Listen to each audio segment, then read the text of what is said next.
Summon Sign is brought to you by you. If you want to learn how to support our show, go to patreon.com/laststandmedia.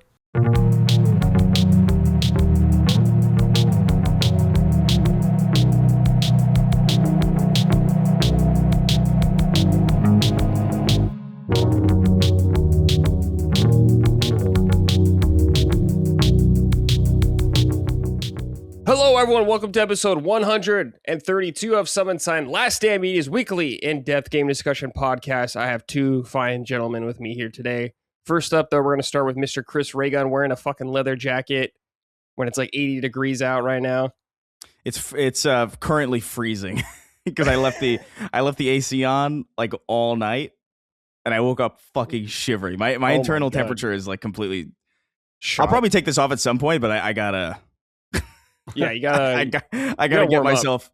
Yeah, I gotta get my brain back into a state of normal, normal temperature regulation. What's that thing? What's that guy in Osmosis Jones? The bad guy, the hypothalamus. My hypothalamus is all messed up. I haven't thought about that movie in a long time. You haven't thought about Osmosis Jones? Yeah, Osmosis. You haven't thought about that movie where Kid Rock sings about underage kids? Ew. That's real. Damn. Is that DreamWorks or something? That wasn't Disney. I would be astonished if it was Disney, but at the same time, I don't know. I think it was. If I had to guess, I would say DreamWorks probably, because that has like a Shark Tale kind of feel to it. Warner Brothers, yeah. Oh wow, that kind of makes sense actually. It is a little bit more adult. Yeah. Well, Osmosis Jones. Who was that? Was that Chris Rock? Was that him? Yeah, it was Chris Rock and I don't know, a bunch of other people. I'm sure. Who the fuck? Bill Murray. William Shatner. Oh, that's right. He was like the boss or whatever. He was like the police chief. Yeah. I don't know why. I haven't thought about that movie since 9/11 or something. I don't know. That's when it came out in 2001. Yeah. That sounds about right. Good and then 9/11 wiped it out of my brain, apparently. I don't know. Yeah, for a good reason. It's okay. Yeah. We don't need Osmosis Jones. It's fine. Yeah. Is that a new Master Chief statue by you? It was. I was like showing. Somebody asked what it was in the background on stream, and I kind of just haven't moved it. But it's the Halo 2. Like this is recent. This is like I think like last year they came out. They came out with like some weird like anniversary for Halo 2 or something. It was like the statue, and I was like, well, I never buy these, but yeah. Well, I'm obligated. I think I'm obligated at this point. Yeah, you've been buying statues now, though. You have Marathon and Master Chief right there, and Jamiroquai. One per year. And Jamiroquai. I do have Jamiroquai. I get some. Like there's some that like I got the Destroy All Humans one as well, but that's in New York. So like there's some where I'm just like, oh, I really like this IP. And it's like reasonable. Like, okay. I'm not going to pay like $300. Right. I think that's kind of like my cutoff where I'm just like, I can't reasonably. Oh, yeah, I get it. But if it's below that and I haven't bought one in a while, it's like, yeah, okay. Speaking of Jamiroquai, just for the audience, the context, man, that we went to an anime store in New York City when we were doing the live show, and everyone was like looking at anime stuff and getting anime stuff, and Chris finds a figure of Jamiroquai and buys that out of everything. Like, okay. I was just mesmerized that he was there. I needed proof. He didn't belong there. No, because he was, I remember it so vividly. He was sandwiched in between I think Gohan and like some other, I think like a One Piece character or something. And so it's like, it's Gohan and like Gear 5 Luffy or something. And then in between is just Jamiroquai. And I remember thinking like, this is so absurd that this is here. I have to buy this. Yeah. And so he did, yeah. I was very shocked, but also awesome. Slightly delighted. Dude, it's awesome. It comes with like the furniture and shit too, which I didn't know when I got it. I was like, this is awesome. Yeah, that's really funny. Yeah, shout out to Jamiroquai. Shout out. Jamiroquai. I always thought it was like Jamiroquai or Quai. I don't know. I feel like I've heard both. It's probably I don't know. Though. I've only heard it. Shout out to him though. Jamir. Interesting guy. Yeah, definitely. Also joining us, you heard him a little bit, Mr. Ben Smith. Ben, hello, how are you? I'm okay, all things considering. I was just telling you guys before the show, yesterday we had like a crazy storm, and after the storm ended, lightning still struck. like 100 feet from my house. So I've been spending last night obsessively all through the night, and then today dealing with that, like finding little things that don't really matter, but just like don't turn on anymore. So replacing little, power packs and cords on stuff. Mm-hmm. Fortunately, all stuff I have around. But the one thing I figured out, I think my boiler blew. Which I'm hoping it's just like a simple like fuse or a cheap circuit board or something that can be replaced. But I don't know. I called the insurance company this morning just to let them know in case the repair guy says it's going to be more. If you're going to lose your boiler and not have heat, the best time to do that is when you have record-breaking highs for a week solid. So I'm not really complaining about being cold or anything. Yeah, but you still got to pay the deductible on insurance if you do a claim, and that's never fun. It's like I didn't cause the lightning, right? This sucks. Everything's a fucking scam. It's a joke, dude. But otherwise, great. I'm doing great. Good. How was your guys' 4th? Not bad. It was really low key. We just we went over to my parents' house. They live on like a hillside that you can see the ball field where they set off the fireworks for our town. So it's a really great view, super chill. Usually we hang out with all the boys and blow stuff up and jump over Walmart fireworks, but everybody's life is in a different spot right now. Dustin just had a baby. Brandon's working weird hours, so just hung out with my parents and a couple other people, and it's nice and chill. Yeah, cool. Chris, what about you? I mean, I don't think I really did anything. I think 4th of July in LA is weird because it's like you're kind of dissuaded from doing it because you could easily kill millions. Yep. By accident. Yep. So like there's really not a lot of fireworks on display. It's also a big sprawl. It's not quite like New York where like if there's like fireworks, like you can kind of reasonably walk outside and just see them. So like I was just kind of like I think the closest fireworks show was like a sizable Uber ride away, and I was like, yeah, I don't really have the energy for this. I'll hear it. But I was mainly just messing around because I just picked up a 360 from this game store. Because I was like, all this physical media stuff has been like, I've never been a physical media evangelist, I guess. You know what I mean? Like I have some physical games or whatever, but like I'm mostly digital these days, and have been since they even started allowing you to do it. Really, just because having moved as often as I do, like I'm sure you guys are familiar. Just dude, like packing. Once I eliminated having to pack my games, it was hilarious how much of my actual stuff just fit in like 3 boxes. It's hysterical. So. But yeah, I don't know. I've come across a couple of physical games in my day where like they just inexplicably just don't work on the Series X or whatever, and there's not a lot of backwards compatibility in general. And I'm just like, I think now's about the time. And so I've been messing around with that.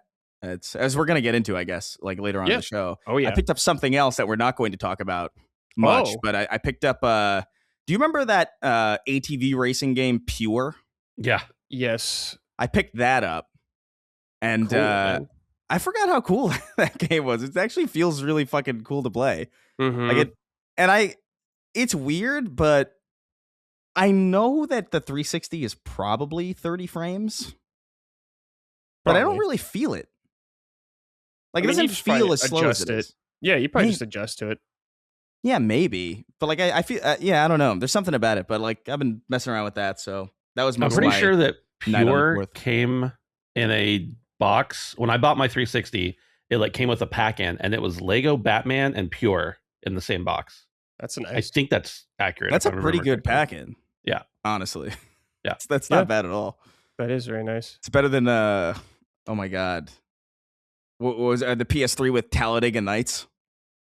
Oh, I barely even remember that.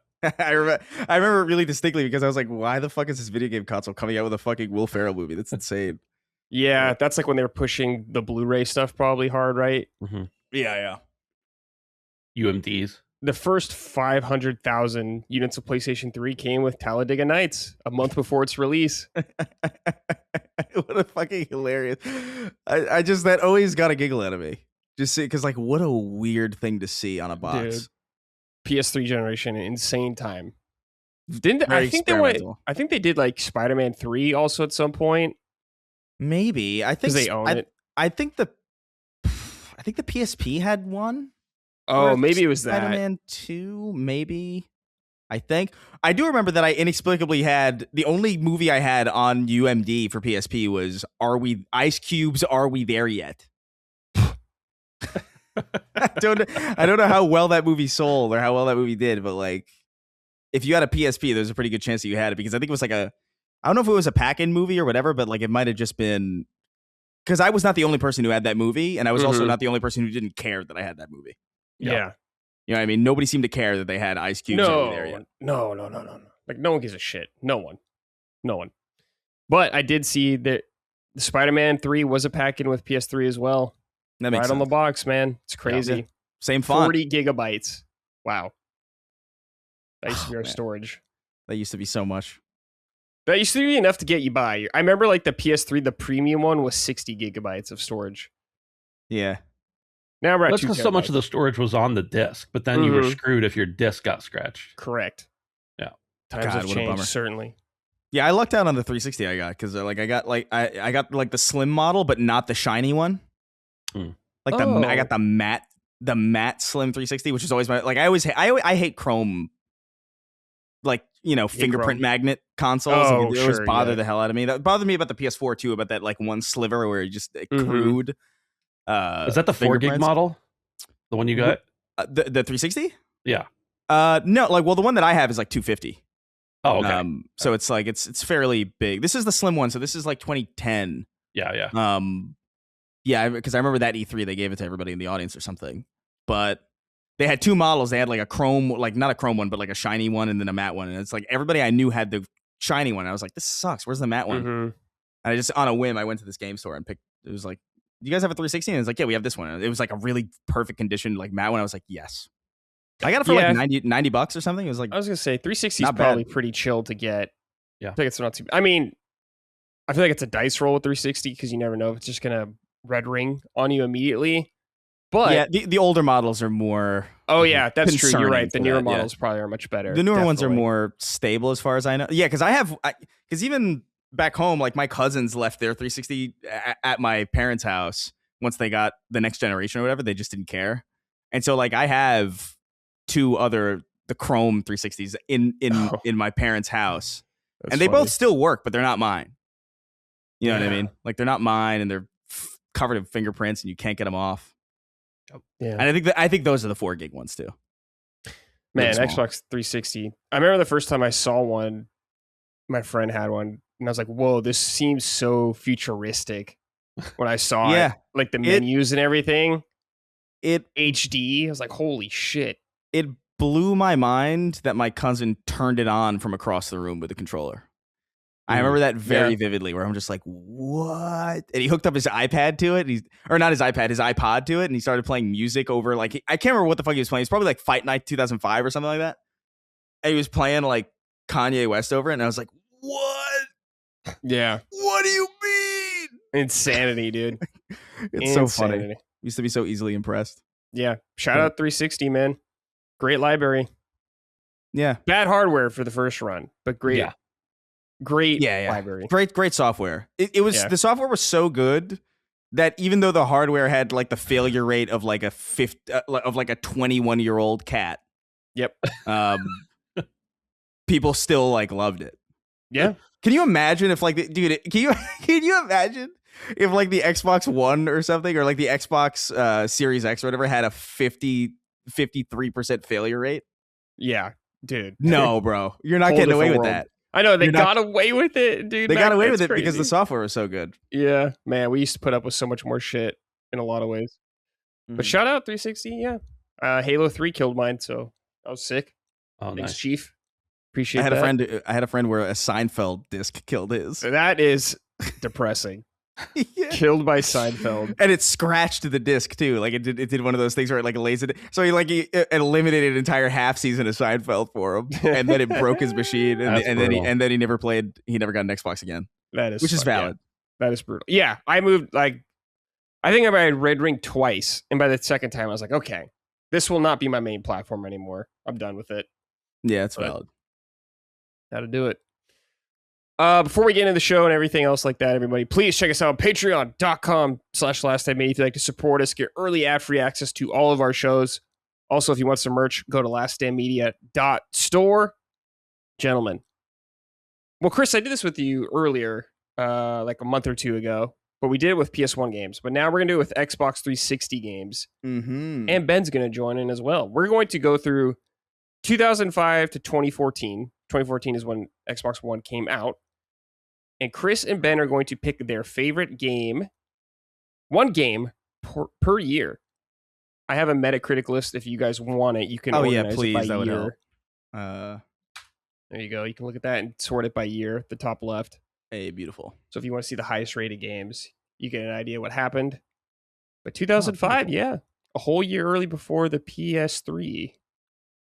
So Brad, I just want to clarify. This is the games that came out on 360. Correct. Not necessarily that we played on 360 or that we played during that year. You can do it doesn't, you don't have to do it played that year. Okay. It's just whatever came out that time. I don't care if it's multi-plat or whatever. If you played on PS3, doesn't matter to me. Cool. Just it had to have come out that year. Yeah. Yeah. That's all. So we're going to start with 2005. Oh, man. 2005. Shit. I think I was still on PS2 at this point. But I've played some, because I got my 360 in 2000, the summer of, I think the spring of 2007. Yeah, so I got mine kind of late too. But I did get around to playing some of these. Top rated game is Call of Duty 2 on here. That makes sense. I remember that being like a big. That was the one that like my friend showed me too. Like I think he was like, look at how crazy this is. Call of Duty 2 was awesome. It seemed pretty great. Yeah. Man, although like I is there an order in which we're going, or like should I? You can go first. Doesn't matter. Okay, the one that I would shout out for sure, like of what I'm seeing here in 2005 that I've gone back and played. I owned Project Gotham Racing, but I didn't play it that much. I wasn't really that into racing sims at that point, even still to this day. Shout out to dude, Condemned Criminal Origins is like surprisingly pretty good. Like if you play like Outlast, like that kind of game, like that really comes from this. Like it has the same kind of thing going on. It's got the same kind of environmental kind of aesthetic. It's got the same vibe. It's got like the VHS kind of shaky cam nature to it. And I remember being really freaked out by the faceless mannequins. Because I was like, I think the mannequins. Chris, I haven't played this game. I know what it is, but I have heard about the mannequins. Yeah, they're just like, there's something really, especially around that time for me, like, because I was like, what, like, that's 2007 I played it. So, like, that was like maybe, it was like 14 or something like that. Oh, okay, yeah. Great age for that. Yeah, and I was just like, oh, this is freaking me out, man. I don't like it. But it was a cool game. It was a solid game. I think that was Monolith? That sounds correct. Or if it wasn't Monolith, I know it was a bunch of people from Monolith that made it. Yes. I don't know why I know that, but yeah, shout out to Condemned Criminal Origins. Okay, great pick. Benjamin. I think I probably my favorite game because the 360 wasn't out until the end of 2005, and I didn't have one then. But so I think I was playing Call of Duty 2 on the PlayStation. But then, if I'm going to be real, my favorite actual 360 game from that year is probably Perfect Dark Zero, which I didn't play for a couple years later, until a couple years later. But Perfect Dark Zero came out in 2005. That was probably it. All right, Perfect Dark Zero. Weird game, also. Yeah. The multiplayer was so good, but it's basically unplayable now. Like, definitely the multiplayer is, but Perfect Dark Zero is... I went back to it a couple years ago. Not great. Yeah. Definitely. Man, I was looking forward to the new Perfect Dark. Yeah, I know. Alas, man. Xbox be Xboxing, man. Xbox be Xboxing. Jesus Christ. God damn. Dude, I'm looking at this list right now. I would pick on here if I did Geometry Wars. I don't know if you guys ever played that game. That game fucking Geometry slapped. Wars. Cameo was really solid. Was a weird game. I liked Rare a lot during the N64 era, and I remember I played Cameo. I just can't get into it, man. I tried it years later too, and I just can't do it. I don't know, something about it just turned me off. It's missing something. That game. Like, that game is like almost okay. It's almost okay. You're right. It just kind of doesn't. I don't know. I know what you're talking about. Yeah. Oh, dude, shout out to Gun as well. Yeah. I was always like, that was a game that was like so mysterious to me. I always wanted to play it, and I just never. Oh man, I just never got the chance, really. But it was kind of cool because I remember like I would get gaming magazines, and I feel like I remember them being all over. Like I feel like I remember Gun being like really. It was Activision, I think, at least publishing it, so it had a lot of marketing behind it. Yeah, but I never got around to Gun. Sadly, maybe I'll get around to it now. Yeah, you got your 360, dude. Yeah, that's true. And the copies are really cheap. Wait, I bet. You play Gun still? What'd you say? Yeah, well, I'm sure you can, right? Yeah. Mm-hmm. It's awkward because there's some games that are backwards compatible with Series X, and then there's some that aren't, and it's like it feels weirdly arbitrary. But yeah, it's very I never know. All right, here we go though. 2006, big year actually. That's a big one. A lot of big stuff here. Yeah, think about it. We got stuff like Gears of War, Elder Scrolls 4, Fear, Micah's Blood, I got mine. Viva Pinata. Oh, but it's locked and loaded. Yeah, sorry, I made a list last night. No, that's fine. While I was obsessing over electronics in my house that were frayed, I was also obsessing over 360 games. So the big games for me that year were Gears of War and Oblivion. Mm-hmm. I don't know if I can honestly say which of them is my favorite, but I'm just going to go with Oblivion because it's near and dear to my heart. But special shout out to Ultimate Alliance, which I played on the Wii somehow. But I played Ultimate Alliance on the Wii, but it also came out on 360 that year. Yeah, I'd have to go with Oblivion. I mean, I didn't even bother playing the remake because I didn't want to taint my memory of the original. That's fair. Yeah, that's fair. It has all the beautiful jank that you probably remember. Yeah. And it still runs not great, so shout out. Perfect. Chris, what about you, dude? I'm looking at Uno. Uno, and I'm remembering, like, dude, Uno is like Uno on the 360 is so good. That's not my answer, but like, I can't deny, like, Uno is such that version of Uno specifically, I'm not even sure what it is about it, but it is really good. Yo. And it spawned one of my favorite video clips ever of that guy. And I'm sure you guys know what I'm talking about, where it's just like, you have Uno. It's like, no, I don't have Uno. I've got the oldest 360 known to man. It's like, you have Uno. And it's like, it's on those old 360 microphones and they just sound like absolute shit. Dude, crash outs on those microphones sounded so much funnier than like high fidelity. I know, like, yeah. It's you lose a lot of comedy when the fidelity is like, I know, everything's too clear now. Yeah.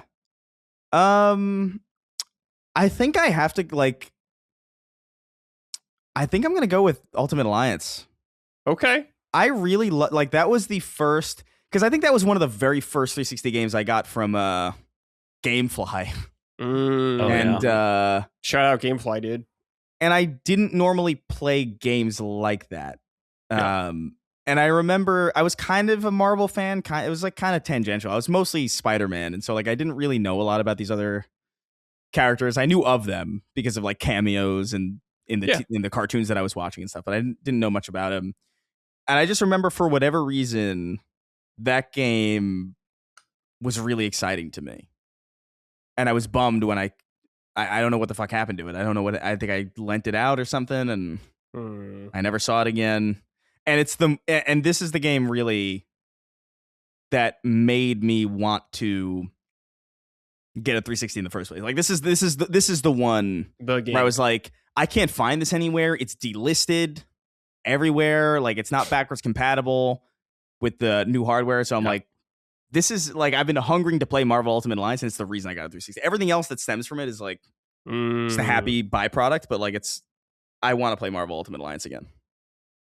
I'm gonna selfishly join in. I would pick Dead Rising. That game was so fucking sick when it came out. Yeah, that was like one of those like showpiece games where you're like, whoa, there's like 1,000 guys on screen. We could have never done this before. Yeah, that was flexing the tech. It was cool. No Gears of War though. Not yet. Get rolled, Gears of War. Yeah, not yet. Yeah. in the interest of having a diverse list, that's kind of the reason why. Okay. Let's do 2017. Another big 2007. 2007. Yes, not 2017. We're jumping far. 2007. What a great year. This is a hard one, man. Yep. This is where it all falls apart. Yeah, here, listeners, let me say the first 4 games we have: BioShock, The Orange Box, Call of Duty 4, Modern Warfare, and Halo 3. Dude, Guitar Hero 2 and Rock Band as well, and Mass Effect. There's like, this is a huge. This year is the first Skate is here as well. Just a nuts year. Nuts, definitely. I mean, bro. I wrote down 4 because I wanted to mention them, but I'm only going to pick one. Okay. Yeah. Okay. So I wrote down BioShock, obviously amazing. Portal, obviously amazing. Rock Band, I don't know that I played it like in that year, but definitely have played it, the series, many hundreds of hours since then. But the game I had I think the question you asked was your favorite game. Yeah, your favorite Xbox 360 games. And I took that to heart. Yeah. My favorite Xbox 360 game from 2007 is Crackdown. Oh, Crackdown. Now, I know Crackdown 3 tainted the rest of the games, but the original Crackdown was so fun. And the mode you could do where you could like build stuff and just like absolute destruction of whatever you built. I'd never played anything like that before. Crackdown, I'd spent so many hours with my buddy Brandon playing Crackdown. Like, dude, Crackdown's fun, man. Like, that's gotta be my favorite one. Not the best one, but this is my favorite. I mean, Crackdown and Crackdown 2, I think, are genuinely fun. Like, I played the shit out of Crackdown 2, and one of my favorite things in that game was like, as you leveled up your kick or whatever, you could kick people like across. You kick people so ridiculously far, and I just remember like my friend coming in and just like kicking him, and he couldn't get up, and he would just be stuck in that like in that weird like Simpsons hit and run like floundering animation on the ground. It's fun stuff. Yeah, I gotta go Halo 3, man. Like I love BioShock undoubtedly. I have a BioShock tattoo, but I mean, I play Halo 3 every month still. Damn. Like, I have it on my Steam Deck. It is literally just this thing where it's like, I don't feel like playing anything else. I could just boot up Halo 3, not think, go through these levels again. Yeah. I just think it's the most well-rounded. I think it's arguably like the best Halo game still. Yeah.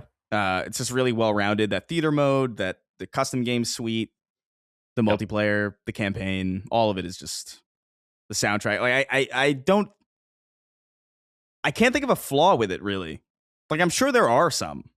Sure. But like, I don't notice any of them when I play it. And so it's got to be Halo 3. Okay. You don't have a Halo tattoo, do you? No, it's hard to get a Halo tattoo because like I like tattoos that are like understated, where it's like I like having a tattoo where it's like, if you know, you know what I mean? Gotcha. Like I don't like having like a logo, like, or like an explicit like the word Halo, or like or like Master, or like the Master Arbiter Chief tattooed on your arm or something like that. I did think about that. Like, I did think of it. Like, there's an Arbiter image that I thought about, or one of the things that I thought about having a long time ago before I had any tattoos was like, I wanted to get like there's a shot in Halo 3 with Chief and Arbiter standing back to back that I think is like a really great image. But I wanted that like in like a stained glass. It's like a stained glass kind of like simplification, like where it's just the main geometric shapes in like stained glass, where I'm like, you would only know if you knew that. But it's hard to, and also that's color, and I don't know if I want color tattoos really. So I don't have a Halo tattoo. I've yet to find a good thing to use. Just get a tattoo of a needler, just a random needler on your arm or something. Get on your back. There's a mark, huge back piece of a needler. There's a mark where the back piece get a back bling. Yeah. No, I think I did think about getting like, because the Arbiter gets branded with like a symbol in Halo 2. It's called the Mark of Shame or whatever, and I thought about getting that, but I was like, I don't know if I want a mark of shame on it either. You know what I mean? The Scarlet Letter. It feels kind of intense. So, but I have my like the BioShock one I have is just the chains. The chains, yeah. Where like you only know that if you know BioShock. Yeah. And I like. We'll see if you get a Judas tattoo. We'll see how that goes. Yeah, we'll see. Yeah, if that game ever exist. It comes out, dude. All right, 2008. It's a big year too, man. Every year's a big year from here on out. It feels like. Yep.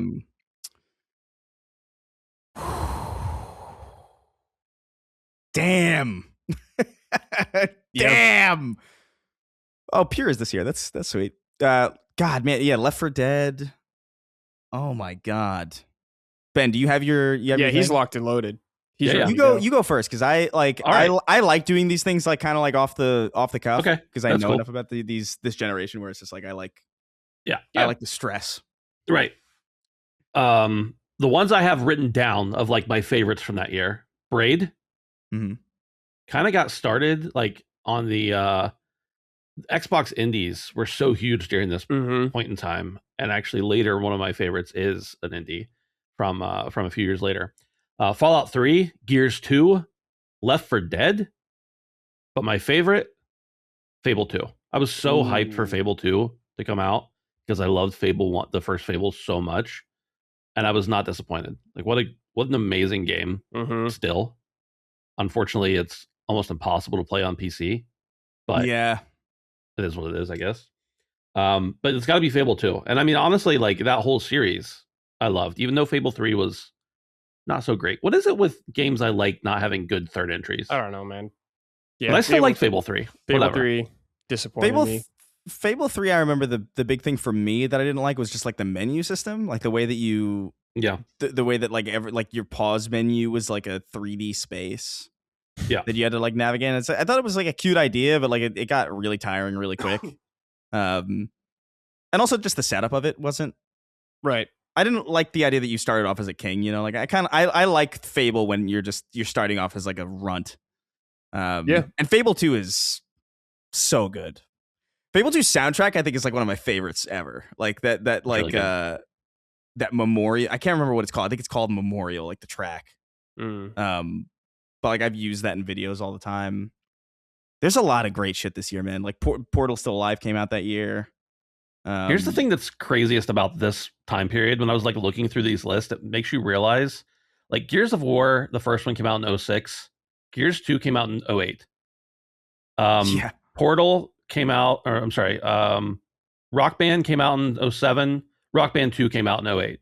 Yeah. Left 4 Dead came out in 08.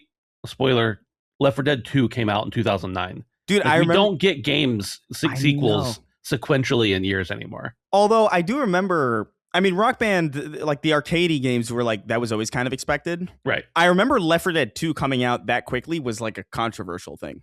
Yeah. Like I remember a lot of people, like me, myself included, I was like, what? Yeah. What could this possibly be? And it ended up being one of the greatest games of all time. It is great. Dude, I love so many games from this era, like Castle Crashers. It's like a massive game for me. Ninja Gaiden 2.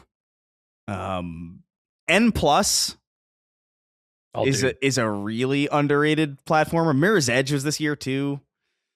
Lost Planet. There's a lot of really good stuff. Yeah, Burnout Paradise. Like this, God, it makes it. What happened? What happened? I'm looking around all this. Like, it's really, for me, it's a toss up. God, there's like four. Like, I look at Dead Space and I'm like, that should be it. I look at Left 4 Dead. I think that should be it. I look at Grand Theft Auto 4. Grand Theft Auto 4 is my favorite Grand Theft Auto by like a mile. So I have strong feelings about that, but. It's Gears of War 2 for me. Yeah. I played Gears of War 1. I played the multiplayer a bit, and I played the campaign, and I liked it well enough. It was fine. It was a visual showcase for the time, and I remember being impressed by that. And specifically, like there's like a berserker encounter that's like really terrifying, and I remember that sticking with me. But I didn't care that much about like the characters, what was going on necessarily. I was just like, oh, this is kind of fun, and like it's schlock or whatever. And then Gears of War 2 happens, and suddenly you just care. I don't know what they did. I don't know how. It's really like wizard shit, like what they did with Gears of War 2, and how good it feels to play still to this day. Like that game doesn't even really need a remaster of any kind. Like you really could just up-res it slightly and boost the frame rate up, as you can, by the way, on Series X. It's like perfectly backwards compatible in that way. And it holds up really freaking well. Like it's got a great campaign that's like paced incredibly well. It was the first video game that made me cry. And I remember being like, why am I crying at fucking Gears of War, bro? Like that felt like crying at Army of Two or something at the time. Like it felt ridiculous to cry at such a a meathead kind of like, kind of game. Like, nice. It's like, why am I crying at this? But it's got a great story. It's got great characters. It's got a fantastic multiplayer suite. Horde mode, I think, arguably, like Gears of War 2, I think, has my personal favorite horde mode of any kind of any game that ended up adopting that kind of gameplay model. I didn't really fuck with Nazi zombies that much. I didn't really fuck with even Firefight on ODST. I liked it quite a bit. Yep. But like Gears of War 2, there was something about like the survival element of it where it's just like it's not tower defense. You're not gaining points to build like little barbed wire fences. It's just like, no, it's you and your friends, and you got to hunker down and just survive, and you got to scavenge what you can off of the people that you kill. And it's like, and you will lose eventually, but like, let's see how far we can get. Just a really great game, great soundtrack, great story, great pacing. Very few, if any, flaws with Gears. I have great memories with Gears 2, specifically related to, 'cause I think that was my junior year of college. And the LAN, like we would do, I don't know if we actually did LAN or if we played online, but we were like in the same room together. Yeah. Either way, man, I don't know how many hundreds of hours we spent playing Gears 2 while we should have been working, studying, whatever. It's really good. Like I played it recently, like in the last month and a half. And I was just like, this is really, I was going to play it just for a little bit because I was like, sometimes I'm in the mood to just shoot locusts or whatever. And I ended up finishing the whole thing. Yeah, I mean, like, this is a good meal, man. And it's like, it doesn't overstay its welcome. It's like, again, the pacing of games in this era was so good. Like, I don't think people really understand or appreciate it. Like, when you were done with a game like this, like, you always wanted more, but you never felt unsatisfied. And this was like a good time period for that. It's like very few 10 games hours. Like maybe. Like, you can maybe get through Gears 2 in 7 to 10 hours. Yeah. Maybe 12 if you're like on, maybe longer if you're going like on insane difficulty or whatever. But like if you're just playing to play, like it's really good. Yeah. Yeah. Okay. 2009. Man, this is when it starts heating up even more. The ones I wrote down for this are Modern Warfare 2, Arkham Asylum, Assassin's Creed 2, the best Assassin's Creed game in my opinion, Left 4 Dead 2, and a little indie gem named Splosion Man. Splosion Man. And honestly, I almost picked Splosion Man because I absolutely adore that game. But I'm going to have to go with the true spirit. My favorite game of that year was Modern Warfare 2. Man, Modern Warfare 2 was like a peak gaming experience for me, and not necessarily because of the game, although the game is great. Like, we all can agree that Modern Warfare 2, the original, is a great game. It's revered. People still talk about it and love it. But the thing that made that game so great was just playing it with my buddies till 6 or 7 a.m. And I remember at one point in college, like it must have been over the summer or something, I was at home and I was up till like, I don't know, 7 or 8 a.m. When my sister would get up for school, she was still in high school, I would go to bed. So like 6, 7, 8 a.m., something like that. And I remember one time my mom being like, why are you staying up all night playing video games? And I was like, because I want to, and it's fine. And she's like, my mom was never like irritated with me for playing video games. She was just irritated. I was probably keeping her awake or something. I don't know. Yeah. And I was like, look, I'm not out partying. I'm not drinking. I'm not doing drugs. I'm just playing video games in my bedroom at my parents' house in college till 7 a.m. Leave me alone. Mm-hmm. And she did. She was like, you're right. I can't complain about you. So, but Modern Warfare 2, just so many great memories. And that the fact that it like still stands the test of time as far as like our collective remembrance of it. I just think speaks really highly. So it's the reason I ended up getting a new 360 because I had one before and I got a new one that year. And it was, I think I got it because it like, my old one was like too low on memory or something. And so I got a new one and, the rest is history. Yeah. Yeah.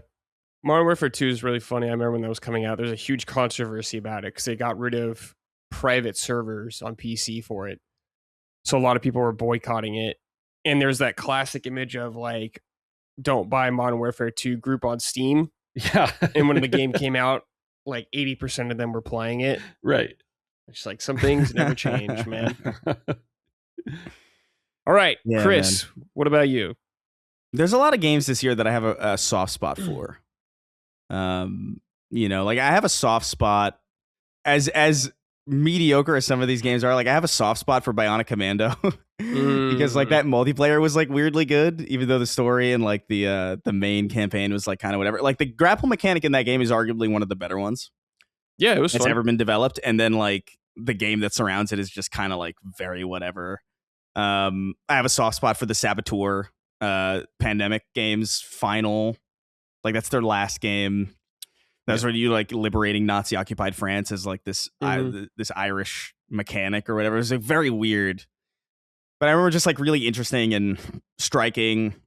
A lot of indie games too. This in this one Explosion Man you mentioned. I had a soft spot for Trials HD. Yeah, which I played a lot of. Even just weird games like Red Faction Guerrilla. I remember being like really impressed by. I played the demo of that game over and over again, and I literally just run around the map and just like hit things with a sledgehammer just to watch things fall apart because the physics engine was that magical to me. I've always been enamored with physics engines. But looking at like the best stuff from that, like obviously Grand Theft Auto had their 2 big DLCs that year, Ballad of Gay Tony and Lost in the Damned, which are great. Left 4 Dead 2, Assassin's Creed 2, like big stuff. I played a lot of Modern Warfare 2 as well. I think I gotta go Batman Arkham Asylum though, just because, and I didn't play Arkham Asylum that year. I played Arkham Asylum in 2013 when I first got my PC. It was the first PC game that I owned and really played. Like I had a laptop that had a Steam account on it that I ran like Half-Life 2 on or whatever, but like it wasn't really like a main platform for me until I got a desktop. Yeah. And I downloaded Arkham Asylum. And as a guy who's not really a Batman guy, I was always Spider-Man primarily, and Batman was this secondary thing. You know, I didn't really like Dark Knight Rises. I liked The Dark Knight, but Batman wasn't huge for me. And so playing Asylum, I was like, yeah, maybe this will be good.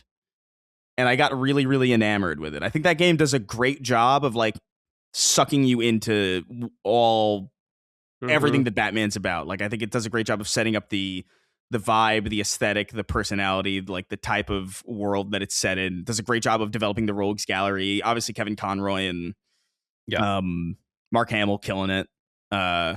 Just really good. And by the way, I think there's a case to be made that this is kind of the best Arkham game. There's different games that do better. Like I think Arkham City does obviously like more of what you would want it to do. I think Knight does a good job in certain areas too, but like there's something about like the linear structure of Arkham Asylum that's like paced really well. It sets up encounters really well. It sets up set pieces really well in a way that open world games just kind of give up as a conceit of like how they're designed. And so I really appreciate Arkham Asylum. I think that's the one with the like the scarecrow thing in it too, right? Yes. Where like it like pretends to break. That was such a cool, like, I remember being like, and what's funny about that is like, I remember because that was my first game on PC. So I just thought like, oh, fuck. You know what I mean? Like, I thought like, oh, I messed up building my rig or whatever. Like I fucked up somehow installing this. Yeah. And it just turned out to be part of the game. And I was like, this is so cool, dude. Great game. And my personal favorite Arkham game, I think. All right. 2010, Ben, start with you. We got Red Dead Redemption, one of the greatest games of all time. Halo Reach, which I know. Listen, I know. There's so many bad opinions. And I don't mean wrong opinions. I mean, they're bad opinions about Halo Reach. But I had so much fun playing this game with some guys I lived with right after college. We lived in a duplex. We'd all gather in my tiny little like 10 by 12 bedroom, play Halo Reach. Bad Company 2 came out this year. Still, in my opinion, one of the best Battlefield games that's ever been made. That's my favorite. I said one. I wouldn't play another Battlefield game until they did another Bad Company game. Then I caved with Battlefield 6. But I still feel that way in my heart. I feel like I'm owed a mulligan. Assassin's Creed Brotherhood, continuing on the arc, the Ezio arc, that was phenomenal. And even though I think Red Dead Redemption is the best game there, and it's probably one of my favorite games of all time, I still got to hand it to Super Meat Boy. Super Meat Boy came out in 2010, and I think it's my favorite game of that year still. Even though it's not the most beautiful, the best, whatever, that game had such an impact on me in the way that, like, that I'd played indie games before that, obviously, but that was like the game that made me realize, like, oh, indies can be actually awesome, like really good. Unfortunately, their newest entry wasn't great, but that's what happens when you hand it off somebody else to do it for you. But yeah, what an awesome year! I have so many like life-defining moments thinking about games in that era. And as a matter of fact, I was playing so much Assassin's Creed Brotherhood during 2010. My dad and I went on a cruise. That was the year I graduated from college. My dad and I went on a cruise as like a graduation gift or whatever. And I remember being on the boat, the first cruise I was ever on, and looking around and being like, I think I could jump off that. Like, I didn't actually think that, but my brain was so wired into Assassin's Creed at the time. I was like, I could probably scale that wall over there. Like, absolutely not. But that's how much of an impact like that year of gaming had on me, all those different games. Yeah.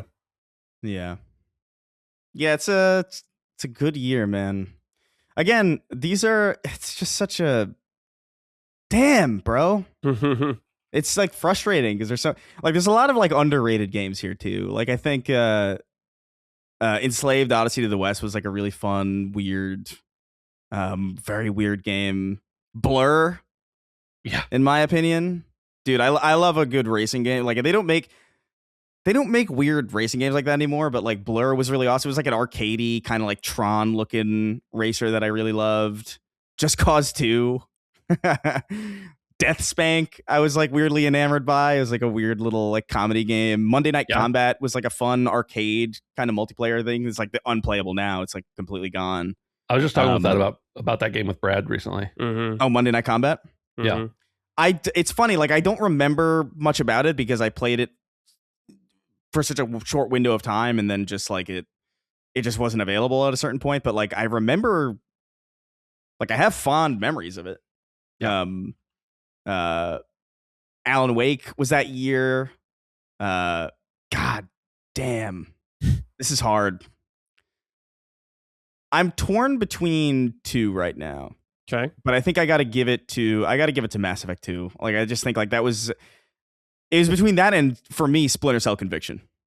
I know there's a lot of opinions about Splinter Cell Conviction or whatever. It's like, it's too action oriented. It's not like a true stealth game, and I think that's just arguably true. But I kind of don't care because it's so like as an action game, I think it is just genuinely really good.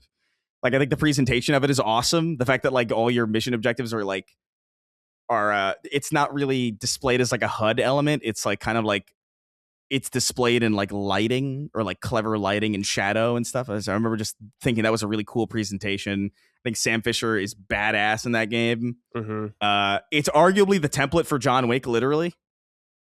Like if you look at what John Wick is and like when it came out, you're just like, this is just Splinter Cell Conviction. It's kind of like how I feel about Star Wars Rogue One. And it's like, this is just Halo Reach. They played Halo Reach and they liked it. But Mass Effect 2, man, like I don't know, I can't deny that game where it's just like that's a really special game. I still use like that soundtrack. The galaxy map theme in that game like plays in the background. Like if I want to just like zone out and have like a night, if I want to enjoy the next 10 minutes of my life, I'll just walk with my headphones with the galaxy map theme playing, and everything feels right. The characters in that game are exceptional. I think when I first played Mass Effect, I didn't really get it. The original Mass Effect, I just didn't like it as much.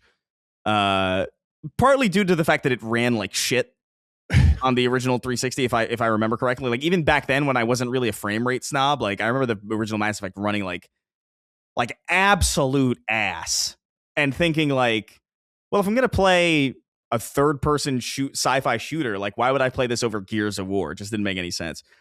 And so it wasn't until like Mass Effect 2 that I was like, oh, this is an RPG. Like this is different, I guess. And the characters in that game, the story in that game, I'm so that made me kind of fall in love with the idea of RPGs because I hadn't really I hadn't really messed around with that genre before then, really. Like Fable 2 a little bit. And Fable 2, like, arguably, like, it is a RPG, but, like, that's more of, like, I don't even know how to describe Fable 2. It's weird.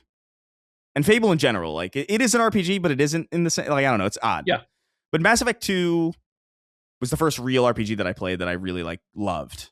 And I play it at least once every couple years, and it's still really good.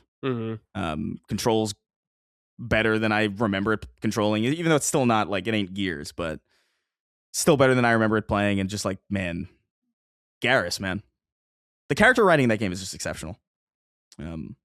Really good stuff. Yeah. All right, let's see here. 2011. I only wrote down 3 games for this one. Got Arkham City. We know it's great. Portal 2 came out that year. Now, Portal 2, I was running a little video game website. At the time, there wasn't a whole lot of competition other than the big guys. And I remember this was the first time I ever got... we'd gotten review copies before, but this was the first time I ever got a physical review copy. They sent me a physical disc of Portal 2. And the best part about it was it came with a code that I gave to my co-host of the podcast I did at the time for Steam. I don't remember... I think I ended up, I have Portal 2 now. I think I ended up with the physical disc. He got the Steam code, whatever. That was such a great time. And it has like a special memory for me because it was like the first time a company sent me a physical thing. But I got to say, Skyrim's got to take it. Like, I love Skyrim so much.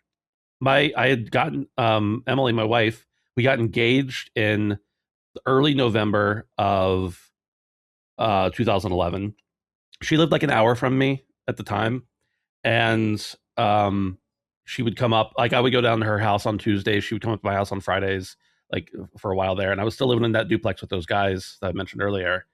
And I remember like planning that week and I was like, listen, 11/11/11, it's a Friday. That's the day you normally come up, hang out. You can do that. I'm totally happy for you to come. I want you to come. But I want you to understand I will be killing dragons. That is what's happening on that day. I have waited for Skyrim for far too long. So if we need to switch it to a different day, we need to rechange our plans for the weekend, whatever. But I'm playing Skyrim on that day we normally hang out. So she came up and just sat there and watched me play Skyrim. And we got married anyway. So it seems to have worked out. Yeah, oh boy. Definitely. Yeah. This is arguably the year where everything starts to fall apart. It starts to slow down a lot. And by fall apart, I mean like the industry gets worse. Yeah. From here on out. But yeah, I don't know, man. I hate to be a basic bitch with like Skyrim, but like I mean, like there's some of my favorite, like, dude, Bastion came out this year, and that was like a really special game for me. That soundtrack lives in my head rent free. Like I play that, like that's in a consistent rotation. I love Supergiant still to this day because of Bastion. Yep. And no amount of Imagine Dragons singing their songs will ruin that for me, which is a testament to how good that game is. And there's other like indie games around that time, like From Dust. I remember being really kind of weirdly entranced by. Like I remember like the dust physics or like the sand physics of like that the God game that they were building in that game. And I also remember a friend of mine being really, really, really excited, bless his heart, for Brink. Dude, it's the only time I ever saw a man get stabbed. What are you saying? What do you mean? PAX East 2011. I got invited to a special event off-site. It was down in some warehouse off-site. It was this dingy old warehouse. They had like a couple hundred computers set up. They invited a bunch of like press and media and stuff down. And it had nothing to do with Brink, but the event was for Brink. Right. And as we were leaving, a guy got stabbed outside. Damn. That's crazy. That's my memory of Brink go. Is connected with a really cool event that I got to go to. And a guy getting stabbed. That is so crazy. I thought it was going to be like someone got heated from a match in Brink at a press event and stabbed someone. No. The people the stabby and the stabber were unrelated to the event. Okay. They were just guys in Boston stabbing each other. I don't know. Yeah, as they do. Of course. Yeah, as they do. Yeah. But yeah, no, shout out to Skyrim. That was like, I mean, I talk about Mass Effect 2 like kind of priming me for RPGs. Like Skyrim was really the one that like got like that really... I must say that might be the first game that I put over 100 hours in like a row. You know what I mean? Like not over cumulative time. Sure. And not a multiplayer game. And not multiplayer. Yeah. Definitely like a single player. Like single player games didn't hold my attention for that long. Like it's kind of unheard of still to this day for a game to do that. Yeah. But Skyrim did it. It was really special. Even to this day, like I think there's like a quaint, charming nature to it. Like I kind of love the fact that like there's only like 4 actors in it, because it kind of makes it feel like this. Makes it feel like a stage play or something, where it's just like, all right, your character's up, but like you got to change costume and come back. There's something about it that I really, really like still to this day, and it's a great video game. No amount of revisionist history is going to change that for me. I never played LA Noire, but I heard that was a great one too. It is good. I want to get to that eventually, and Portal 2 is phenomenal, but I think Portal 2 is better than the first Portal, but like I think the first Portal blew my mind more, just because like, being introduced to a concept like that for the first time is really amazing. Yeah. And you can expand on it, but it's never going to hit quite like that moment where you're just like, oh my, what kind of design are they doing? Yeah, Chris, it's a Breath of the Wild, Tears of the Kingdom situation for me.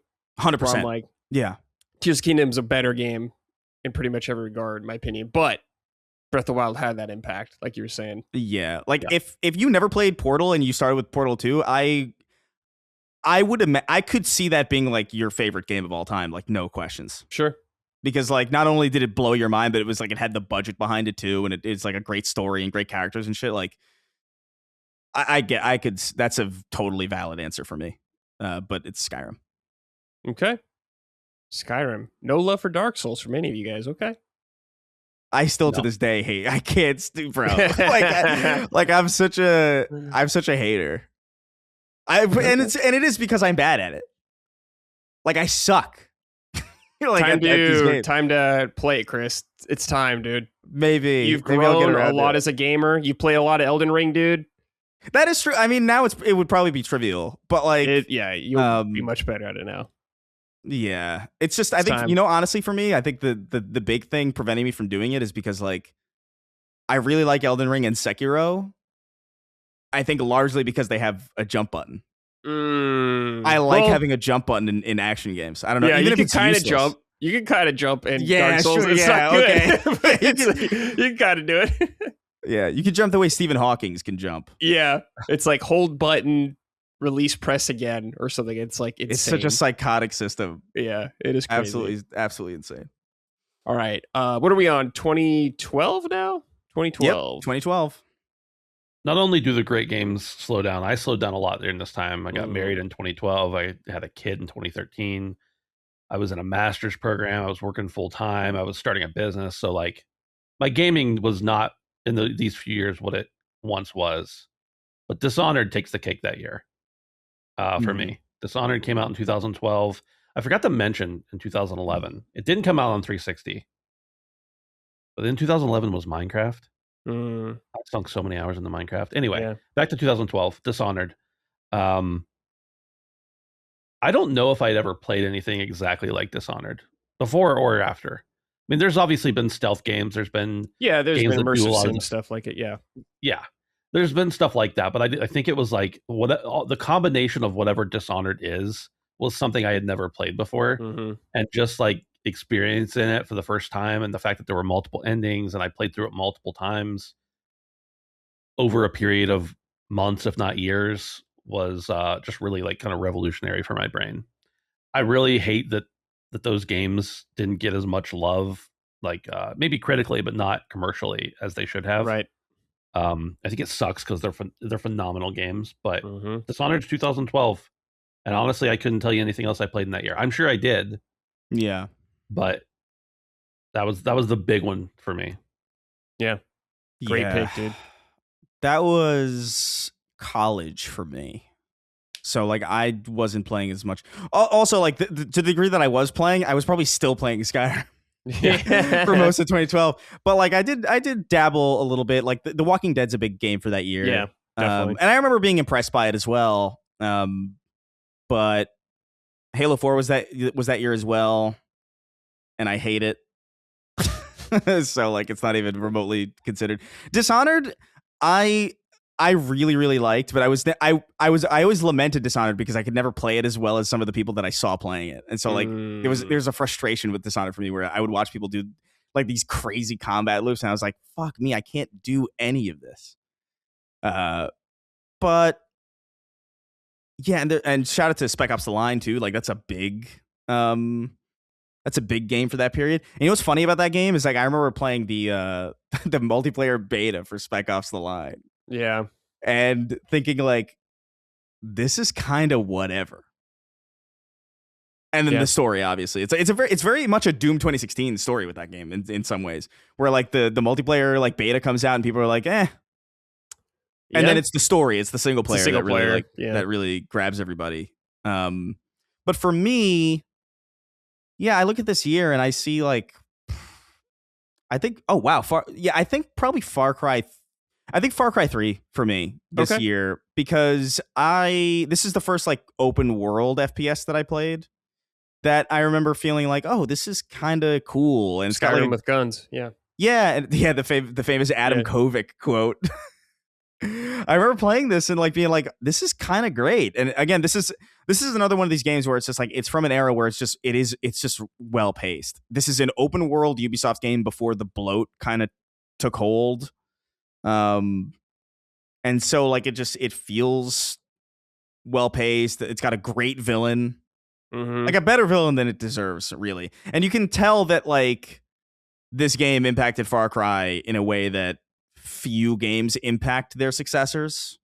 Like there's like every game after this tries to be it, and I don't think it ever really captures what works about it. I think that tattoo system was really cool. And what I remember about this game is that it came out on my birthday. Oh. So it was kind of like I remember it being a birthday gift for myself. Cool. That's always fun, dude. Because I also had a job at that time. And so I was like, okay, I can buy myself stuff. Like, what do I want? I'd played Halo 4 and I was still in denial about Halo 4 at that point. I was like, I like it, but I was clearly not playing it as much. And I picked up Far Cry 3 and I was pretty impressed by it. And I do have a feeling, actually, that if I played Far Cry 3 today, I would still like it. Like, it's got that... I'm sure it's still fun, yeah. I think there's something about that kind of game and the tropical environment that it's set in that works well. Like, it's a match made in heaven, kind of, where, like, I don't think that formula works as well in, like, the Himalayas, where they tried to set the 4, or, like, the Pacific Northwest, where they tried to set 5. Like, I just think Far Cry and tropical just, like, works. Yeah. Yeah, that is the OG Far Cry environment, so yeah. Yeah. I get it. I, for some reason, thought you were going to pick Mark of the Ninja.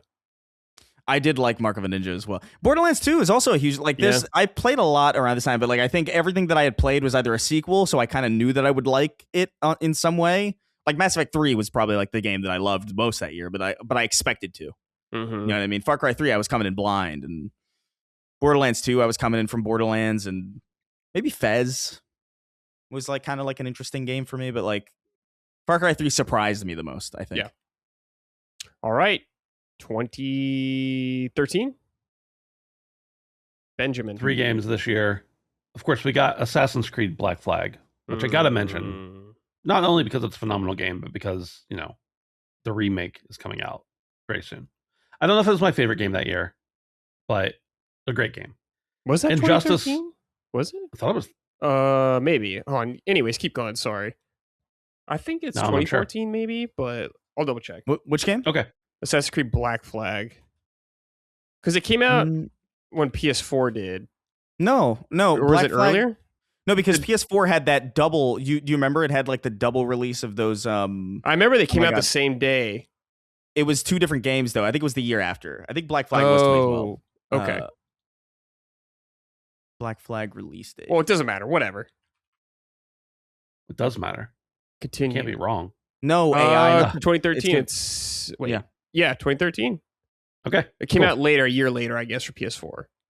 Yeah, and I think it came out with Unity or something in a double pack. Did PS4 come out 2014 or 13? 13. Oh, no, 13. Yeah. Okay. Sorry, I'm not sure about that either. Doesn't matter. I'm not sure. So if... I don't know. Fuck it. Just continue. We're getting out of control here.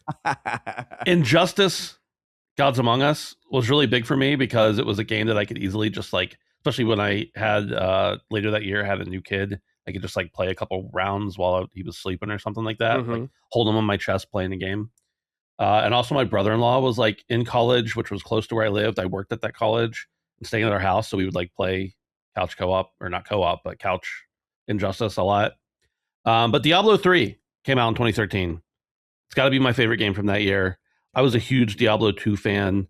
Diablo 3 obviously shook it up in a lot of ways, and I still have some problems with it. And there were a lot of problems with that game when it came out, but Diablo 3 was easily my favorite game of that time period. I played that game mostly single player without going to the shop, so I wasn't impacted as much by a lot of the crap that was going on, but there was a lot of crap going on with that Couldn't game. even play it when it first came out. Yeah. But I did have fun with Diablo 3 as well. I played through it with 3 other people, so it was fun. Yeah. But I shut out. So I was completely wrong.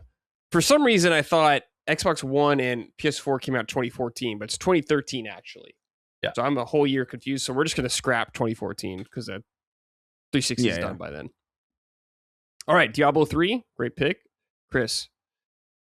Yeah, this is when obviously Xbox One, PS4 kind of begins. So like I was kind of not investing as much into the machines. There's games, look, so there's like some stuff here that's big. I didn't play a lot of it. Far Cry 3 Blood Dragon I thought was like a cool DLC, like a very cool standalone DLC, like very weird. State of Decay I remember being like a special indie game. I remember the original State of Decay I remember being like really impressive. But I mean, bro, it's BioShock Infinite. It's BioShock Infinite for me. Yeah. There's a game here that I think possibly I might like more, but like I've never been able to play it, and I have the PC version, and it just does not work. And it's Splinter Cell Blacklist. I've heard really, really good things about Splinter Cell Blacklist. I love Splinter Cell in general. I've never been able to play it. Damn. It just doesn't fucking run on my PC. I don't know what it is. Every time I launch it, it crashes like within 5 minutes. I'm sure there's something I can do to fix it, but the fact that I have to do something to fix it pisses me off. So I just kind of refuse. Yeah. I might just pick up the 360 version on Sure. Yeah, you got brand new now that I have it. But yeah, like BioShock Infinite was like a really transformative. This is the second game that I think made me cry. Damn. And I don't even know why. Like it was like a weird thing in this game where like it wasn't even like a sad moment. But it was like something about like there's a moment in that game where you're kind of I think it's one of the first times where you shift timelines or shift realities or whatever, and you go into the cellar of this business or something, and like there's an option to sit and play a guitar. And Elizabeth, like you play the guitar, and like Elizabeth is singing, and there's like this kid who's like hiding because he's like stowed away in the cellar trying to steal food because he's like going hungry or whatever. And I remember for whatever reason, it's like, why do I have a tear in my eye from this? Like, this is not even. What am I, gay? I just remember being like so confused by that. I was like, this is a weird thing to get emotional about. I was going to say, was it the barbershop quartet singing Beach Boys that really got you? God only knows. Dude, I love BioShock Infinite so much. It's such a weird, it's such a weird game. It's very messy, I think, but I think it's memorable as fuck. And they don't make weird shit like that anymore. Yeah, they do. Budget. It just takes a long time. AKA Judas. That is true. I also remember like being weirdly like I really liked the combat in BioShock Infinite. I remember people talking about it as if it like really sucked. No, and I remember being confused by that because I remember being like, "Are you not like jumping onto the skyhook? The skyhook, the skyhooks, man. Yeah, like jumping onto the skyhook and then like immediately jumping off to like nail a dude in the face felt so good." And like the bucking bronco and all like the vigors and stuff. Like I don't know. I think that game's really, really good. It's not the original BioShock, obviously. Like I think the original BioShock I think is better, but it's still quite an amazing game. That's another game that's got revisionist history around it, where people like hate it now or something. I'm like, I don't know. I don't know what's wrong with you. I wasn't a huge fan of that second half of the game, I remember. I liked the first half a lot more. Oh, the first half, yeah. I mean, I think even the last third of the original BioShock is not particularly good. Yeah. You know what I mean? But like it really is a matter of just like there are certain games where like you just know they're special, and like up until a point, like it kind of doesn't even matter how it ends. Sure.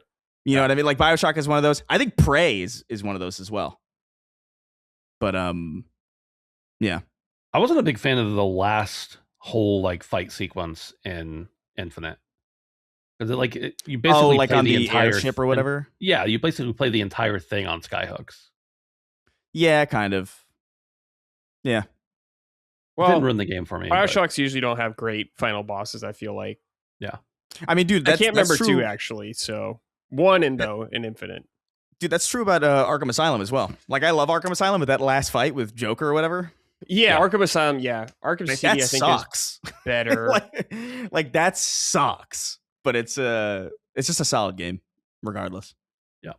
Is Arkham City the final boss? I guess spoilers for Arkham City. If you don't want to know the final boss, you have 3 seconds. 3, 2, 1. I think it's Clayface, right? Is that what it was? I can't remember. I know Arkham Asylum has like the buff monster Joker. Yes, it is Clayface. Okay. Yeah. All right. Cool, dudes.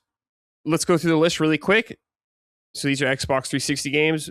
2005, Ben picked Perfect Dark Zero. Chris picked Condemned Criminal Origins. 2006, Ben picked Elder Scrolls 4 Oblivion. Chris picked Marvel Ultimate Alliance. 2007, Ben had Crackdown. Chris had Halo 3. 2008, Ben has Fable 2. Chris has Gears of War 2. 2009, Ben has Modern Warfare 2.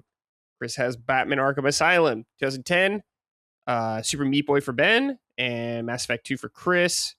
2011, we have Elder Scrolls 5 Skyrim for Ben and Elder Scrolls Skyrim for Chris.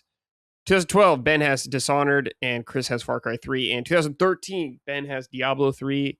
Chris has BioShock Infinite. There it is. The Xbox 360, baby. Dude, great library. The first half of these years, man, it's hard. Yeah. Like, you could have caught me on a different day and maybe some of these answers would be different. Yeah. You know what I mean? But definitely. Solid library. Yeah. Solid shit all around. All right. Let's talk about some new games. Sand Raiders of Sophie. Ben, you've been playing this. I've seen this game blowing up recently. Or it's pretty. Is it new or is it just blowing up now?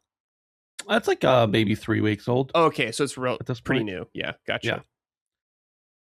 So this game kind of blew up a little bit like in the early playtest when it wasn't, like a year plus ago.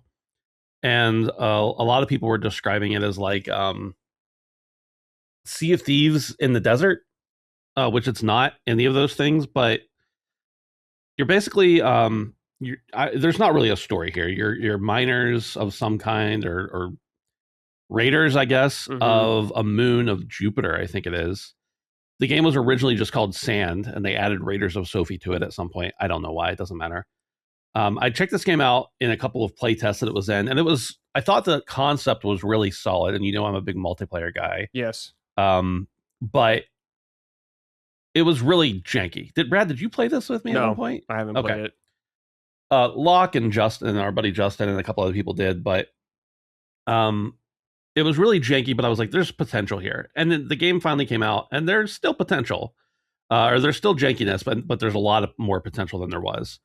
I think that it was out for like a week, doing okay, not amazing, and then streamers finally picked it up, and now people understand it a lot better, and it's just blown up a lot. So it's been good. But Sand is a game where you build these giant mechs, and then you go around the world and raid. You find stuff to pick up. You find different things that can help you upgrade your machine, buy better parts, build a better mech, essentially. But the real piece of the gameplay kind of shines in the combat, the PvP. There's a lot of PvE, of course, that you need to do. And the maps are these vast, wide open, like patches of sand, desert, essentially. But the real drive is the PvP. You meet up with other giant mechs and just try to blow each other to bits. There's some really cool mechanics with the maneuverability. So if you're at the helm, you have 3 clicks left and 3 clicks right on the wheel, and it just turns your mech faster or slower in that direction. You can go forward, you can go double speed, you can go backwards, whatever. And then you can also sidestep like a crab, because the big walkers are like essentially look like crabs to an extent. And then you have these mounted guns that are on the ships. So you can get anything from a really long distance shell to rapid fire, but not as far of a distance. You can get a shotgun, so if you're really up close, you can do a lot more damage. Or you can even get like smoke bombs and stuff like that you can load into these things. And the whole goal is just to obliterate other ships and people. Of course, you have guns that you hold as well. It's a first person game, but you have guns that you can hold and fight person to person as well. Really, your goal is to destroy the reactor on the other ship or capture the other ship. So you can, if you destroy the reactor, the ship can't be recovered. Those players are still alive until they die because they no longer have a respawn point. Or you can just go to their ship, break in with either C4 or whatever, get in, take over their captain's quarters, and then you own that ship and they have nowhere to respawn once again. I've got probably, 7 or 8 hours in it so far. I only found some folks to play it with this week, even though I've been wanting to play it for a long time. And I'm having a lot of fun. I think that there's a couple different game modes. The one game mode is like there's always extraction points available, and the map doesn't like close in on you. But the other one is the map is closing in on you, kind of like a battle royale, I suppose.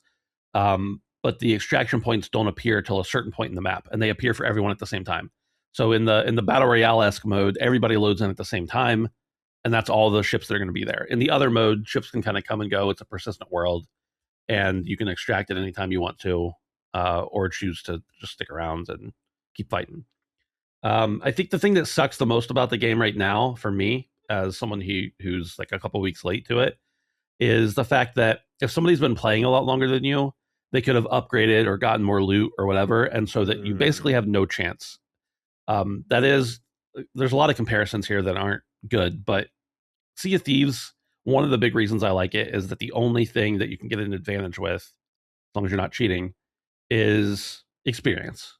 You have the same weapons, you have the same loadouts, you have the same cannons and everything else. In Sand, the longer you play, the more likely you are to win a fight. Yeah. Obviously, anybody can outsmart anybody, or a weird thing can happen. But that's definitely like the main gist is that the more you play, the better your stuff gets, and the more you build it up. So it's kinda permanent, sucks. The upgrades, essentially, even if your stuff gets destroyed? Yes and no. You have to rebuild a ship. So like if a ship gets destroyed, you have to rebuild it, which costs resources. So if you lose all your resources, I suppose you go back to a very basic ship that doesn't cost much or anything. But there's a tech tree. So as you progress, you gather resources, you can then buy tech upgrades. So you start out, you have these like rusty cannons that don't really, like they work, but not that great. As you get further in the tech tree, you can unlock experimental stuff that, is just going to blow away anybody who doesn't have it. Or who doesn't have a shield on their mech, or who has their, just the standard blueprints for their mechs where their reactor is completely exposed and really easy to aim at. So the more you play, you definitely have an advantage, which I get it. Like it encourages people to keep playing, but it also discourages people who come in late from really getting super into it because they're just getting destroyed immediately. There's some PvE in the game. If you get close to certain like landmarks or whatever, the PvE mechs will get called in. They're pretty easy to defeat. And then there's some like actual player character or NPCs that run around and shoot you. They're very trivial to take out, but they do provide some additional content there. But mostly you're just gathering stuff, whether it's from the environment or from other players, and building a better mech. I've seen some crazy builds. Like I said, I'm not very far, or I haven't really played enough to get like super upgrades yet. But some of the stuff I've seen on like Reddit forums and stuff has been absolutely insane. I said Reddit forums. Is that a thing? Or am I old? Subreddits. Yeah, subreddits. So, but yeah, I mean, I'm liking it. I'll probably continue to play it at least a little bit here and there, as long as I have people to play it with. It's a cool vibe. It's definitely full of jank. Like It's very rough, but not like frame rate or anything. More like, oh, this thing is just clipping in and out of that thing, right, or whatever. It's endearing to an extent how kind of janky it is, but there's some irritations as well. Sure, but they've got it's huge. Like compared to what it was when it first came out, it was hitting like I don't know 3,000 to 5,000 concurrents, which I still argue isn't necessarily a meter of a game's success, but it does matter. But they're up like 50,000 now. I think 50,000, pretty steadily. Yeah. So it kind of took a little while to grab an audience. You got a big streamers playing it. That helps every time. Absolutely. Yeah, I think like the Burnt Peanut found it. Mm-hmm. Just I don't know if they sent him a code or he just found it randomly. He didn't ever get like a sponsorship, and then of course where he goes, people are going to follow, and then it's really blown up since then. Yeah. Okay. Have you experienced any hackers? I was looking at reviews for the game, and it seems like that's a problem right now. I've not experienced it or heard anything about it, but it wouldn't surprise me. I mean, that's a problem with any modern multiplayer game. Yeah, and it is early access right now still. Yeah. So, interesting. Curious to see how it turns out with 1.0. Yeah. But games like this are pretty fun. What's that?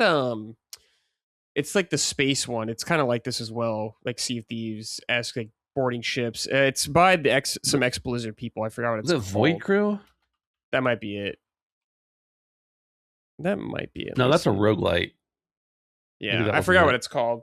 Well, anyways, it's kind of similar. I think it kind of tanked. Oh, well, I think it was just like a test. I don't think it's actually out yet. Oh, okay. Then maybe I don't know what you're talking about. There was another one that came out that the company themselves was using like the tagline "Sea of Thieves but in space," and it just kind of Dreamhaven. I can see why someone would say that. Like, because I've been looking at like gameplay, and I get like the whole like you're on a vessel and you're kind of like maintaining it, right? And that is a big part of Sea of Thieves, to be fair. But like it seems like a very different kind of game, even just from what I'm seeing. Wildgate? I think that's it. Wildgate. Yeah, that came out. Oh, did it come out actually? All right, then it bombed. It bombed. Okay, damn. Well, rest in peace, Wildgate, I guess. Yeah. Was that on Steam? Let me see, Wildgate. It was. Yeah, let's see. I had some friends from that community that got it and wanted me to get into it, and I never did. And then by the time I was ready to, it was done. Like they have 14 people playing now. Yeah. It's hard to do a PvP, I guess it's PvPvE shooter with 14 players on Steam. Yeah, definitely. Damn. All right, well, that's saying Raiders of Sophie if you're interested in it. Early access right now. Chris, let's go back in time with Grand Theft Auto San Andreas. Mm-hmm. You're in the mood. Did that $100 edition get you in the mood to Yeah, man. I felt so respected as a customer. No, I don't know. Like Grand Theft Auto is a weird kind of IP for me because I have like a long history with it, but like it's not deep.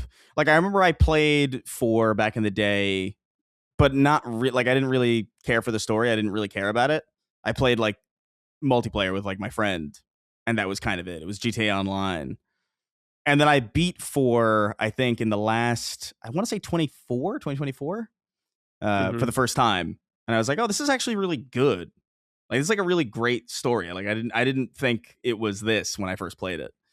And obviously, 6 is on the horizon. So I'm like, I should polish off the Grand Theft Auto games that I've played a little bit of, but haven't really finished. And really, that's San Andreas and 5. I played a decent amount, a chunk of 5, but like 5 became online, and then I stopped with online when I tried to steal somebody's car and I couldn't because they had insurance. And I remember being like, we're getting ridiculous with this. Mm-hmm. So like I kind of put it down. But San Andreas was always a mysterious game for me because like when it came out, I was too young. My parents wouldn't get it for me. Like they weren't really strict about the video games that I could or couldn't play, but Grand Theft Auto was like the one where it's just like, maybe not, like maybe not this one. And I get it, but it was only a game that I had only experienced at like cousins' houses or like friends' houses. Like they would play it, I would watch them. They would kind of hand me the controller whenever we would switch off or if they had to go do something or whatever. But it was really just cheat codes. Like I wasn't paying attention to the narrative because I didn't care. I wasn't invested. And so now I'm doing an effort to like I want to get through San Andreas, and then when I'm done with San Andreas, I want to get to 5 and polish that off. But I'm in the middle of San Andreas right now, and it's a weird one, man. Like I like it. Weird. I like it a lot, but man, is it old. Yeah. And I understand, and it's to the point where like GTA 3 and Vice City, those to me are just like, this is too old. Like I just can't do it. If I'm gonna play them, I think the definitive those botched remakes probably are a little bit better. So maybe I'll do it through that. But like I tried to play GTA 3, I think late last year, and I just remember being like, bro, I cannot contend with this because I'm really hyper focused on the way games feel to play, and these games don't feel that good to play. Like they're interesting and they're engrossing, and I would argue like the atmosphere is like the big part of it. Like it's like being in San Andreas, and there's something about even though this is a PS2 game, just being outside in San Andreas, it's like, yeah, it feels hot. Like it feels like a California summer. Like it feels really intensely hot. It does a great job of selling the atmosphere to you, and these characters are really fun. I like the shenanigans that they get involved in. That like I'm on a mission right now where like we have to pick up I have to pick up some dude who's just freshly out of prison, and his first thing is like he's got to kill some guy for stealing his rhymes. And it turns out that he was just totally, the guy he's coming to kill is just like, he's just been molesting the shit out of him in prison, basically. That's like the whole premise of the mission. And he's like flirting with you the entire time. It's hysterical. And I like it a lot. Like I'm really into it, but it's weird, man, because GTA 4, 5, Red Dead Redemption 1 and 2, like people talk about how those games don't feel the best to control, and they're not wrong, but they at least feel like, how should I say, like purposeful. Like there's something about they're like heavy. They're heavy, and so like the character's not always going to do what you want them to do, but if they do something that you don't want them to do, you know that they're going to do it, and so you can kind of account for it. There's like a weightiness to it. There's a heft behind the physics of it. San Andreas does not have that. It's like you kind of turn on a dime. It's like very unwieldy. Like it doesn't have the precise control of like of a solid action game, but it also doesn't have the it's weird to describe. Like you really just kind of have to play it to see what I'm talking about. It's rough, and this is before third-person shooters are really established. This is before Gears. This is even, I think, before is it before Resident Evil 4? Is it? I think that might not be true. When did this come out? But I can't remember. Either way, it's around the same time. And so there wasn't really a blueprint for this in a way that was like objectively like great. Yeah. So like you aim with R1, and there's like a lock-on mechanic that's just not very good, and sometimes you aim in the complete wrong direction, and then your health is really low, and then you die, and then you lose all your shit, and then it's just kind of, it's one of those games where it's just like you're better off just reverting to the last save than you are continuing, because like losing all your shit sucks. I don't know, like there's pain points to it, but like what's keeping me going really is like the character work and the character interactions and how fun it is to move through San Andreas, because although it doesn't have the great physics engine from GTA 4 yet, you can see the beginnings of it. Like the cars start to, like the cars feel a little bit more weighty, and it feels like actually like weirdly advanced. And like when you hit people, there is like some physics. Like they don't go flying like in 4, but like it's better than in GTA Vice City, where like you hit them and they just kind of fall and they like clip through the car. So they're making like small strides, and San Andreas is just a fun city to explore. Like there's like, I like the roads, I like the winding paths, I like that. Although it's not objectively a good thing, I like that there's no GPS, so you kind of have to plan your route ahead of time. No map quest, like, It's also such a small city that it wasn't that big of a deal once you got to know it. Yeah, I like the scale of it. Like it feels bigger than it is, I think it actually kind of feels bigger than GTA. Like it feels bigger than GTA 5 does somehow to me, because it's just like there's something about the fact that like there's this fog always, so you can never quite see the edges. Where in GTA 5, it's like if you get to the top of the mountain, like you can kind of see everything. Right. And yeah, I like it a lot. Like there's pain points for sure. It's dated in ways that you know, even a lot of games from this era are not, but I think it's held up by, I think the thing that I'm consistently impressed by in my delving back into the history of this IP is how consistently good the writing is, and how like when I was a kid I just didn't really appreciate it because I didn't have experiences that fed into this. Like I couldn't relate to any of it. I didn't care. Now I'm older, and like so playing GTA 4, I remember that was like a really seminal thing. It's like, oh wow, this is like I know people like this, or like I've met Brucey before. Now at this point in my life, like I've met, like I have people like Roman, and it's funny. It's funny to like see that in the characters now as an adult, and even in San Andreas, as far back as San Andreas, like this writing is great.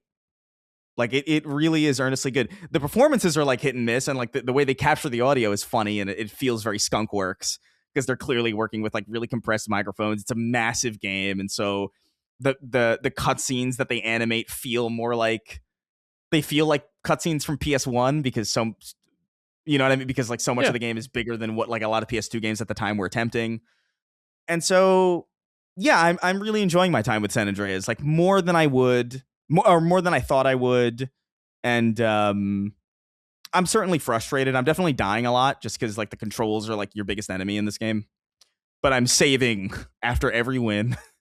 So it's making it a little bit more doable for me. All right, I had a quick technical snafu there. That was my fault. My computer decided to stop working USB ports for some reason. But Chris was just wrapping up GTA.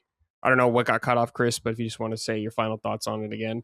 Oh no, I was just saying that it like it's in this weird space where it holds up and doesn't at the same time, and I think I think it is really good, but it's definitely one of those games where it's kind of like you do have to have a stomach for jank, which I do.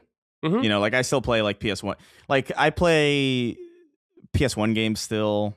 You know, like there's games that I mean, I played KOTOR for the first time, I think, like less than 4 years ago, with no nostalgia for it at all. And I thought it was really good. I had a game-breaking bug that limited my ability to keep going, which is a bummer. I definitely want to get back to it though at some point because, like, even though it's janky, like it's I could see why it was cool, and I have a stomach for that. Like, I get why some other people wouldn't, but yeah, I think it's great. Okay, it's very unwieldy. GTA, I have questions for you. First of all, when you're at the cul-de-sac, did you think of Colin playing Jeopardy? Yeah, I think about it all the time. It's so funny because it's like they say Grove Street so many times. Yes. Like it is a consistent bark. Yeah. For like the NPCs there. It's like Grove Street. You know what I mean? And so it's just like, I don't know, man. It's not come on. San Andreas is ridiculous. Did you indulge in any of like the mechanics about getting fat or buff and stuff like that? I'm trying to, right now I'm still kind of trying to get my lay of the land because again there is no GPS. It took me a while to figure out exactly where my house was. Okay. You know what I mean? Like I had to memorize like, okay, that's where the cul-de-sac is, that's how to get there. So I'm not there yet. I tried to go to the gym actually, and then like I went up to the guy to train and he was like, get some muscles on you first, and I'm like, that's what I'm here for, man. That's what like it's, and then I killed him and then I left. And then I came back and he was alive again. Yeah. I love this era of jank. It's like it's so fun to play around with. But I'm trying to get really obese. Cool. But I keep dying and I keep losing all my money. That's the issue. It's like you need money to eat. And so like I keep losing. But the sound design, dude, like when you get respect and you like succeed a mission, it's like, ooh. Yeah. I'm trying to remember. This is the one where you can like level up stats, like your bike riding and stuff. Yeah, yeah, you're cycling. They definitely went away from that. This game it does like a bunch of weird ideas like that, and they were just kind of like, we're gonna strip that back in the later games. Yeah, there's a lot. It's weirdly like I was telling this to Colin a little bit. Like playing it made me realize like there's a lot of Red Dead 2 in this. Because like Red Dead 2 has that. Like it's got like the stamina, and it's got like your relationship with your horse and stuff that improves, and like all these like different like you can't get like obese, but like your hair grows, and you know what I mean? Like there is some of this stuff that like, oh, it does kind of, a lot of that comes from this. Unless that stuff is in 3 and Vice City, of which I have very little experience. I don't recall. Yeah, as far as I know, that was the big thing for San Andreas, was that it had all this new stuff. But I'm trying to delve into it. But you know, we'll see. I guess I got to get muscle before I get muscle. Yeah, that's very much like we only hire people with experience, but you need experience to get a job kind of deal. It's like, well, what the what are we doing? Insanity.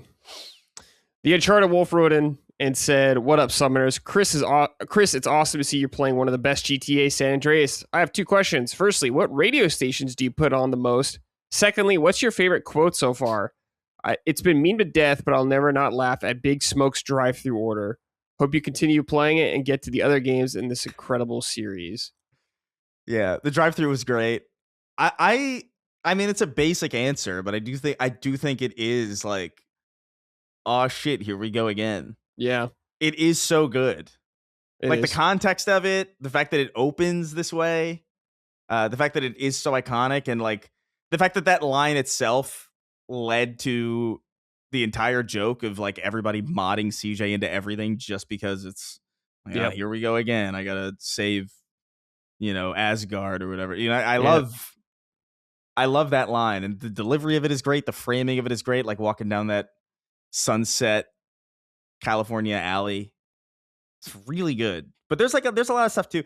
I've been trying specifically to I haven't fucked around with the radio stations too much, only because I'm kind of mainlining it to some degree, because I do want to get through this in like a reasonable amount of time, and I'm very easily distracted. So I've been focusing on story missions, and when you're driving around with people, they have conversations with you, and I kind of want to focus on those. So I haven't been I don't have a feel for the radio stations quite yet, or like what differentiates them. But they got some good stuff in there. Like it's definitely they have a good eye, or good ear, I should say, for music and like what to include and what to not. I can't remember. There was I should have wrote this down. There was a song on one radio station that I wish I could remember, but I was like, oh shit, that's in this? This is sick. Yeah. Like, and there's a lot of that where and really there's a lot of deep cuts in GTA games. Like they don't go for the obvious thing all the time. Right. Which I think is cool. Yeah. AJ White wrote and said, "Good day to you all. Of the 5 Grand Theft Auto games I'm going to mention, you only get to take 2 with you. 3 disappear forever. Which 2 are you taking? 3, Vice City, San Andreas, 4, and 5. Please be aware that there's only one correct answer, San Andreas and 4, but I want to hear your thoughts and arguments. Thanks." Definitely 4. Like I really I love 4 more than it's my favorite one still. Like I think it's got all the charm of the older games while not having nearly any of the jank, and I think that's like a recipe for like just a great experience. I think it's got a great story. I think it's got a nice online where like there's not a lot to it. It's just go have fun. Like I remember like a big thing that me and my friends would do. Like I have this very vivid memory of us like taking a helicopter and flying to the top of the some building. It might have been the Empire State Building, or like it might have just been like a really tall skyscraper in Manhattan. And I can't remember who it was. One of our friends would be like, we would go to the edge of the building and we'd be like, all right, guys, aim for the bushes. And we would jump it, and like whoever, like somebody would play like "There Goes My Hero." Oh man! Like through the mic, and it would sound like shit as we were falling. It was just, and it would cut off whenever we landed. And I was like, "This is great." But it's for San Andreas. I would argue like 5's probably the most well-rounded one to take. But I I like San Andreas quite a bit. I think I probably would go San Andreas in 4. Okay. Because there's like a level of unique jank to San Andreas that I think I would get into the appetite for every now and again. But that physics engine in 4 is just, it's so good. Like, it bothers me how good that physics engine still is compared to like most physics engines that we get still to this day. So, Ben, what are your picks? I think that I probably got to go with Vice City and San Andreas. Okay. And they're not really for reasonable reasons. I mean, 4 is obviously the better game. 5 is obviously the best that they've done. But I think Vice City and San Andreas, so these came out when I was in like junior high, maybe early high school. And so I wasn't allowed to play them, but my buddy Corey down the street played them. He had them. And so I would go to his house literally every day, and we would just pass the controller back and forth. I don't know that I've ever actually played either of these games like by myself front to back, but I've played many, many hours of both of them. And just the memories I have there, I assume, if we're getting rid of these the memories go away too, right? That's my logic here. So those memories are like irreplaceable to me. Such good times, such fun. I'm sure they don't hold up. I know that when they did the remakes recently, I was like not interested because I was positive that it would just destroy my memory of the days of old. I mean, I have a lot of good memories with GTA 4, GTA 5 I played, but not like the old ones. But yeah, so I'd probably keep Vice City and San Andreas just for the fact that like that's a core part of my like junior high memory capsule. Yeah. I think I would keep 4 and 5. I feel like I've kind of exhausted 3, Vice City and San Andreas when they came out. I played those a fuck ton. And I think 4 and 5 are just better games all around. So I think I'd definitely stick with those. Like, I think those older games are cool to visit for a little while. But like Chris is saying, it's like, they're pretty rough in a lot of ways. And I'm not saying the modern GTAs are like incredibly controlling or anything like that, but they are much more impressive games to me compared to those old ones. But I love the old ones. I had fun with them. But 4 and 5, I still feel like I can get a lot more mileage out of those two compared to the old ones. Yeah. I still think about that swing set glitch from 4 where you'd back up into the middle of the swing set and just go flying. Yeah. Good shit. They never patched it out too. They could have. No, yeah, you just leave that in. You don't need to take that out. That's fun. Yeah. All right, guys. Just for me, pretty quick is Fatekeeper. So this is a early access game. It is a first-person RPG. Think of an older game, Dark Messiah, Might and Magic. Is it the Might and Magic series or Dark Messiah? I can't recall, but there was a series, and this is like pretty much that 2.0. It is a linear game. It is not open world or anything like that. You go through areas and sections, and there's loading screens and all that kind of stuff. But the areas, they do have room for you to explore. So, of course, you're going to find lots of good stuff. But it is a pretty good game right now. I do enjoy it. Very heavy emphasis on melee combat, of course, first person. The thing I think they need to work on is some of the hit impact.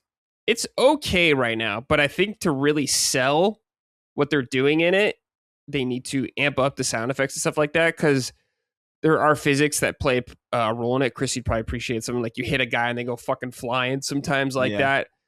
That you have these magic powers.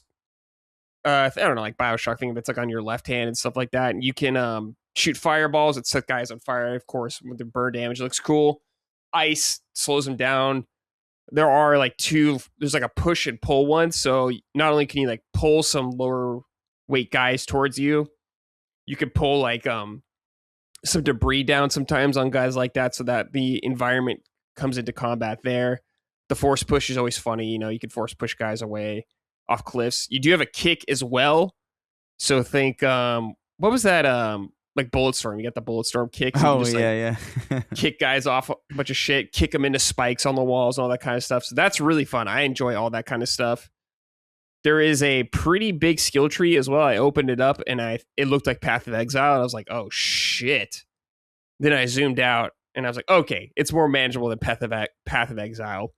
So that's fun. You have this like weird little rat companion with you the whole entire time. And he's like talking to you and all this kind of shit. It's goofy. Like, it's such like a weird. It feels like you're playing a slice of the game. It doesn't feel like the proper start of the game. It feels like you're kind of just starting earlier than you're probably supposed to. There is like a little tutorial you go through, but it definitely feels like they throw you just kind of like into the lion's den with this game, I would say.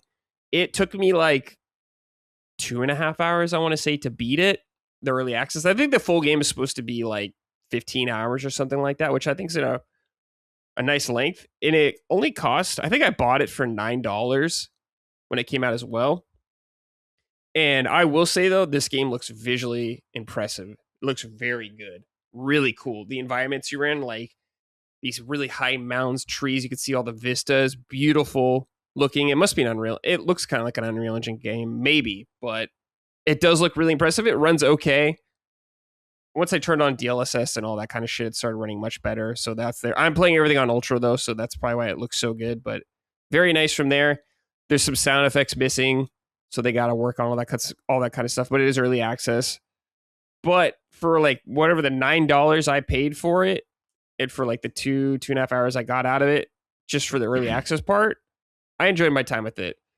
It is kind of clunky, I would say, in the sense that you are like this big fucking dude, and you can get new equipment, all that kind of stuff, new weapons. Like you start with like a little hand axe, so you can get a 2-handed sword, and I got a weapon that has like a chance to set people on fire. So there's stuff like that, a little more interesting later on. And you could block, of course. You could do a dodge with the Alt key, which always takes me time to get used to. I'm never dodging on the Alt key is always so weird for me. I need to definitely get used to that, or hotkey to something else. But there was like a boss fight, and he like charges at you and stuff like that. And the movement isn't quite where I think it needs to be. They still need to work on that, polish it up. Like I said, it feels a little clumsy. You are very heavy and slow, which is fine, but you're not as nimble as like, think of like Doom, the Dark Ages. You know, you're very heavy in that game, but you're a little more nimble. And I wonder if it needs to be a little more nimble, or if they can just tweak small things here and there to make it feel better. It's not awful or anything like that. I don't want to like say that, but I feel like there's a little room to improve there if you want to have truly great feeling movement. And hit impact, they need to work on all that kind of stuff. But there's some like cool kills. You know, you're chopping off dudes' heads and their arms. That looks really sick. These like little gremlin boys.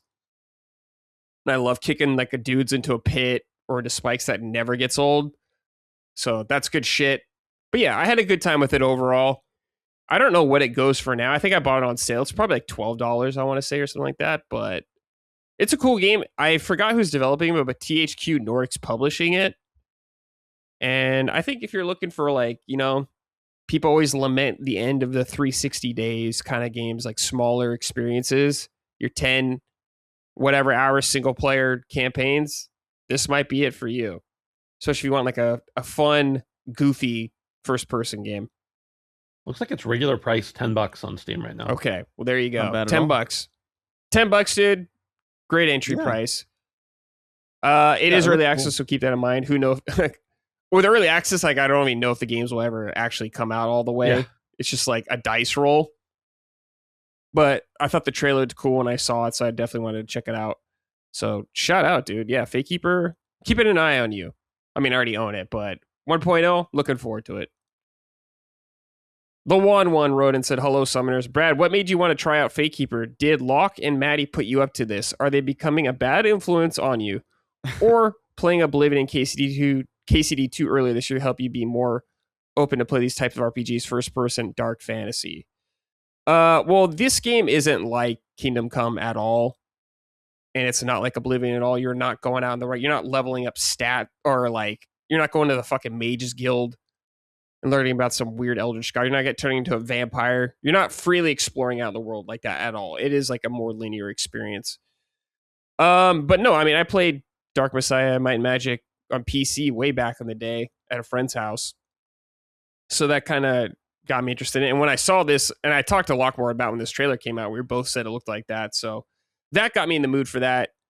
But like in terms of like Oblivion and KCD2, like I played Skyrim and stuff before all that. So having someone around you to hype it up, like Locke definitely sold me on KCD2 more, though. I will say that. But in terms of like CRPGs, no, it's like other people told me about those games. But I think this game's worth checking out. If you want to spend $10, you want to like, you know, you can go see a fucking movie, some shitty movie, I guess, at a movie theater and have someone yell at you like it's their living room while you're watching a movie. Or you can play this game for half the price. Brad, I gotta interject here. I mean, yes, you play these types of games already, but I was in the voice call when you said, I don't know what to play, and Locke told you to play Fatekeeper. Yeah, but I already had it. Yeah. I just forgot about it, pretty much. And he's like, oh, yeah, play Fatekeeper. And I was like, oh, yeah, perfect. Because I didn't have like a ton of time to play something, so it worked out very nicely. Nice. All right, boys. It's time for Sort It Out. Something we're not pleased with the game industry. I don't know. Kind of a slow week for this, I think. Yeah. Might not. I don't think a lot happened. But yeah, it's been a lot of news this week. I don't know, Ben. Let's start with you. What do you got? So I figured we'd have some write-ins about everything. Yes. So I didn't want to go with one of those. I'll just go with a shorter one. I'm constantly seeing people mad at Valve and like filing, you know, class action lawsuit because they're a monopoly and they take 30% of your revenue and all this kind of stuff. And I just think you're stupid if you think that. Like, first of all, it's not their fault they built the best ecosystem to play games on PC in. But there are tons of other options. Mm-hmm. And like, you know, you can go to GOG, you can directly download games from a lot of developers. You can play on Amazon Prime, whatever they call it now, gaming on PC. Yeah. You can, whatever. You can do a bunch of stuff. There's launchers for every company. So like, you don't have to use Steam. They're not a monopoly. And they're taking 30%. Yeah, sure. 30% is a lot. Don't get me wrong. I understand how much of an impact that has. But like, that's the standard. Like everybody except PlayStation, Xbox, and Nintendo do that. Yeah. The only people who don't are Epic, and no one uses Epic. Yeah. So it doesn't matter. I've worked firsthand. Like, I think Epic's fine. I use Epic. If there's a game that I want to play that's on Epic and it's only on Epic, I'll play it on Epic. I played Alan Wake there, yeah. Yeah, I'm not going to boycott it because of that. But I've worked at a publisher that sold a lot of games, and I can tell you that the numbers that sell on Epic as compared to Steam are trivial. So like, okay, you can go there for your 12% or whatever it is instead of 30, but you're going to sell a lot less games. So I don't know. I just like, I'm all about like consumer rights and developer rights and stuff like that. But the people who are like mad at Steam because they think they're a monopoly or they're taking too much, figure it out. Go somewhere else. Either go somewhere else to play and have a worse ecosystem, or if you're a developer, don't put it on Steam and sell 1/10 as many copies. Yeah. Have at it. Sure. Yeah, you have the option, at least. Which is cool. At least on PC, you have the option. Mm-hmm. Yeah. You have an option. All right, that's Chris. It. Okay, no, that's a good one. Chris, what about you? Xbox.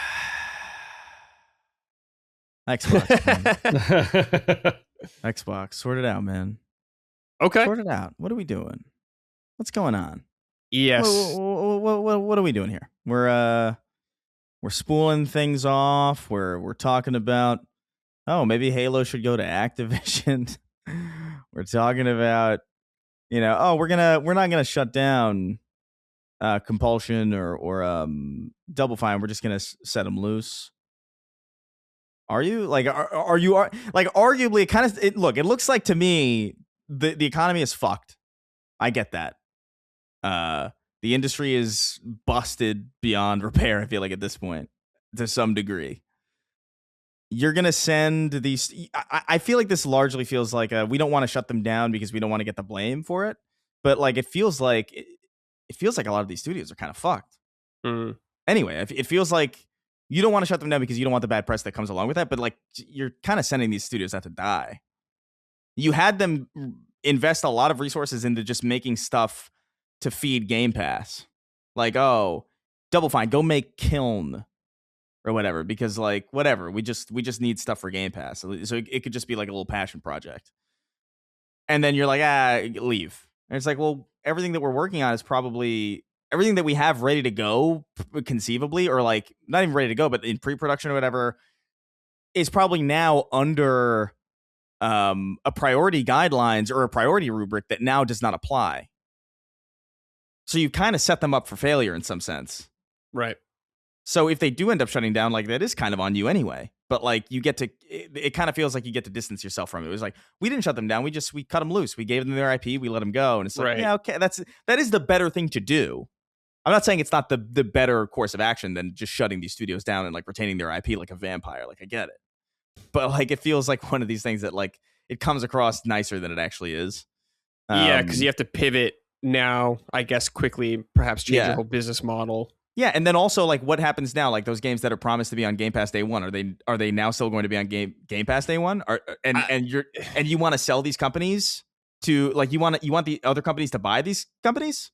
Yes. You want a publisher to buy a studio whose next game is going to be available for free on another play. You know what I mean? Like it kind of, I don't know. It's all. Is that confirmed? Is that confirmed that they'll? We don't. Oh, okay. Right. We don't know. That's kind of the thing. It's like everything, and with Xbox. Look, I love the Xbox ecosystem. It's arguably, I think, my favorite one because it's just like there's so much there, and like the backwards compatibility is like really great, and like there's even still to this day, like I think that the IP that they do invest in is so weird and interesting that like I think it actually is kind of one of the better ecosystems. Probably not anymore. Not anymore. You're going to be getting a lot less of that now. Right, exactly. But still, like, I mean, like, so it gives me what I'm saying is like, it gives me no pleasure to say this, but it's just like, bro, like it's completely scatterbrained. And even under this new leadership, it's just like, this is like what, pivot number 16? I don't know. Like they've just gotta just have a solid 2 years where like they just have a plan and don't completely deviate from it, because it just kind of, I don't know, it feels like a completely unreliable platform. I really don't know how they come back from it, really. So sort yourself out if you can, if such a thing is even possible. Yeah, just for people, if you're unaware, I'm sure most of you are though, but Xbox announced that it's preparing to lay off approximately 3,200 of its employees today, roughly 20% of the division, and they are going to part ways with 4 of its studios, and which is what, Compulsion, Double Fine, Undead Labs, and what was the last one? Why can't I think off the top of my head? I can't. Is it Ninja Theory? Ninja Theory. Those seemingly, I think they said Undead Labs and Ninja Theory have entered terms to join new ownership with their partners, and I think I want to say with this new thing that Undead Labs is going to go to, it doesn't guarantee that State of Decay will be on Game Pass or something like that. We're still figuring a lot of stuff out now, but they're laying 1,600 people off today, and the rest will take place over the fiscal year. So there's a lot of restructuring going on there. Dude, they were saying they were losing like 60 cents or something. 64 cents for every dollar that they invest in. Yeah, that's like fucking awful. It's crazy how bad it is. Like Xbox has to make huge cuts and moves now because they're just like in the position they're in. But the way you got there, it's like, man, you fucked up big time. Yeah. By sorted out, I really do mean, like, I get that this is something that, this is right sizing, but like, you shouldn't have put yourself in this position in the first place. Exactly. Avoid any kind of, just avoid anything that even remotely seems like it's even adjacent to anything that got you in this position in the first place, I guess is what I'm saying. So, yeah, I think the path they're on now, I don't know. I've never, since the 360 era, just because I love the game so much, I haven't really been like super hot on Xbox. I'll still play games there. I think they're a good company overall, but like I've had a lot of curiosities about what are you doing, man? Starting with the Xbox One. Yeah. But I think that like from a very practical business, capitalist, for good or for bad point of view, like if you don't stop the bleeding now, it doesn't really matter how much you get your shit together in the future. So like if these companies are the one, or these employees, whatever, like if this is what it takes to get them to a new point of like strength, that's good. If it's not, then keep figuring it out. Like they're talking. I think Asha in her letter said something like some people were having 15 levels of approvals before management. they could. Yeah, that's crazy. Yeah, and that's just crazy in any business, let alone in games where things kind of need to move fast. So I don't know, and I know I get it. There's a human cost, a human toll here. I was laid off not from Microsoft a month ago. I'm still looking for something. Guess what? There's 4,000 new people going to enter into the job market competing for the same jobs I'm looking at. I mean, obviously, different specialties, whatever. So, like, I get it. It sucks that people are getting laid off. But I think that has to be, like, I think the leadership of the past or the circumstances of the past, whatever, acted in a way they probably thought was appropriate, but obviously wasn't working out. And if you don't correct it in whole now, I think you're done in a couple of years, period. Mm-hmm. Yeah. I don't know what the right answer is. I just know that what they were doing wasn't working. And so sometimes heads got to roll. Yeah, man. It's crazy how, like, I just think about, like, do you think Don Matrick, like, how does it feel to be that guy? You know what I mean? To, like, know that, like, this is one of the biggest little dominoes ever, you know? Yeah. Like, Don Matrick just existing. Yeah. Completely fucked this entire brand. And I know, like, people like to think it's like, oh, well, people put too much importance on that. It's like, no. That was a huge, that really was it. Like, that really was, like, I think everything could be the same. And if that situation was completely different, like, you'd have a way different outcome today. Yeah. You probably still have layoffs or whatever, because you'd still have, like, the boom from COVID, and you still have all these things. But you'd have a way stronger Xbox. Yeah. Without Don Matrick and without those decisions. Be like, oh, we're gonna focus on we're gonna focus on TV. What an insane thing to do. I'm actually convinced too, like, if they had just shuffled the order around of those reveals, like, the situation would have been completely different. Yeah. Like, the fact that they revealed the Xbox One at an event and then they only focused on the games, and then 3 weeks later E3 happened and that's where all the games went. It's just like, bro, you did this in the wrong order. Yeah, definitely. You did this in the complete wrong order, and it fucked you entirely. I don't know why you thought that was a good idea, but yeah. I'm trying to, Asha put out an email to all the employees, and they're saying, she said something about Game Pass and multi-platform. Oh, here we go. To grow, we bet on Game Pass, multi-platform, and broader portfolio of content. While those businesses have created meaningful value, they did not grow at the pace we expected.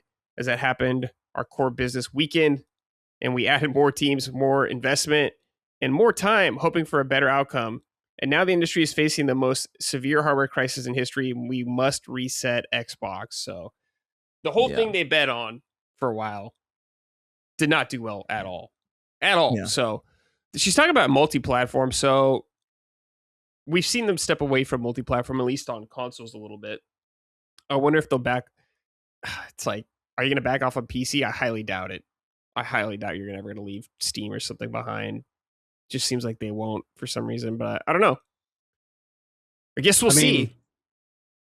How many of those studios that they acquired in like 2018, did Undead Labs put out anything in that amount of time? No. I don't think so. No. And I'm not saying that's Undead Labs' fault. Clearly there's a hierarchy problem here, but like, I get it. I get the decision. Yeah. Like, hey, we're spending this many millions or billions of dollars on things that aren't producing. Mm-hmm. Why would you keep them? Yeah, they put out State of Decay 2 in 2018 in May. Okay. So it's been that long. Yeah. You know, which is crazy. All right. So we covered Xbox. I'll take the other side. I'll take PlayStation. Sort out PlayStation. You've had man, you don't talk often, which could be a good thing, but you finally decide to talk and you say probably the worst thing you can say to get everyone to hate you right now. And boy, does everyone hate you. Basically, all you listeners know they're ditching physical games in 2028. And boy, people are not happy about that. And I completely understand why. I am personally not a physical game collector anymore. I just don't want to deal with the space and all that kind of shit. But I see the value in having it. And I know a lot of people like it. And I think it's great to have options for people to buy stuff. And yeah, this is blown up in their face, I'm sure, way bigger than they anticipated. People are ready to kill this fucking company. They are so mad at them. And it's been the talk of the town. Like, I feel like people saw the Xbox news and they're like, yeah, whatever. What's Sony up to? Why aren't they tweeting out or anything like that? They're just being silent. And like, I don't blame them for being silent, dude. It's just like, dude, under a lot of posts on the Xbox or on the Xbox news from today about the layoffs, I went on to some of the posts like on Twitter and clicked under them, and all the top comments are about don't let PlayStation go, don't let them off the hook kind of stuff, which is just craziness. Yeah. Well, just to be clear, Xbox people, you're a physical game collector on Xbox. It's coming for you too.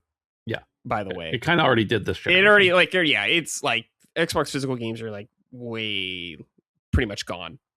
They are way less out there.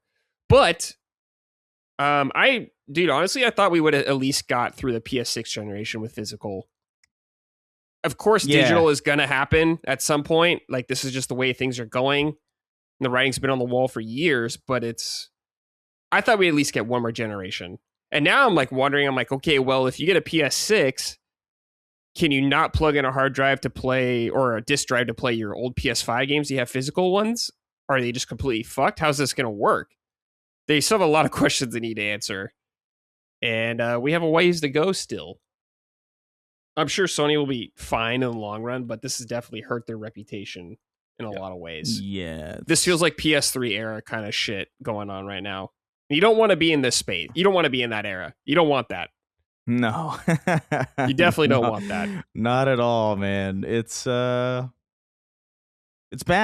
And the thing really about it that we should note is that the stocks for Sony went up around this time. Yeah, all those people like that news. Yeah, they like it, and I don't know. I think more people should be aware of just the fact that like what's good for investors is often not what's good for consumers, and it's right.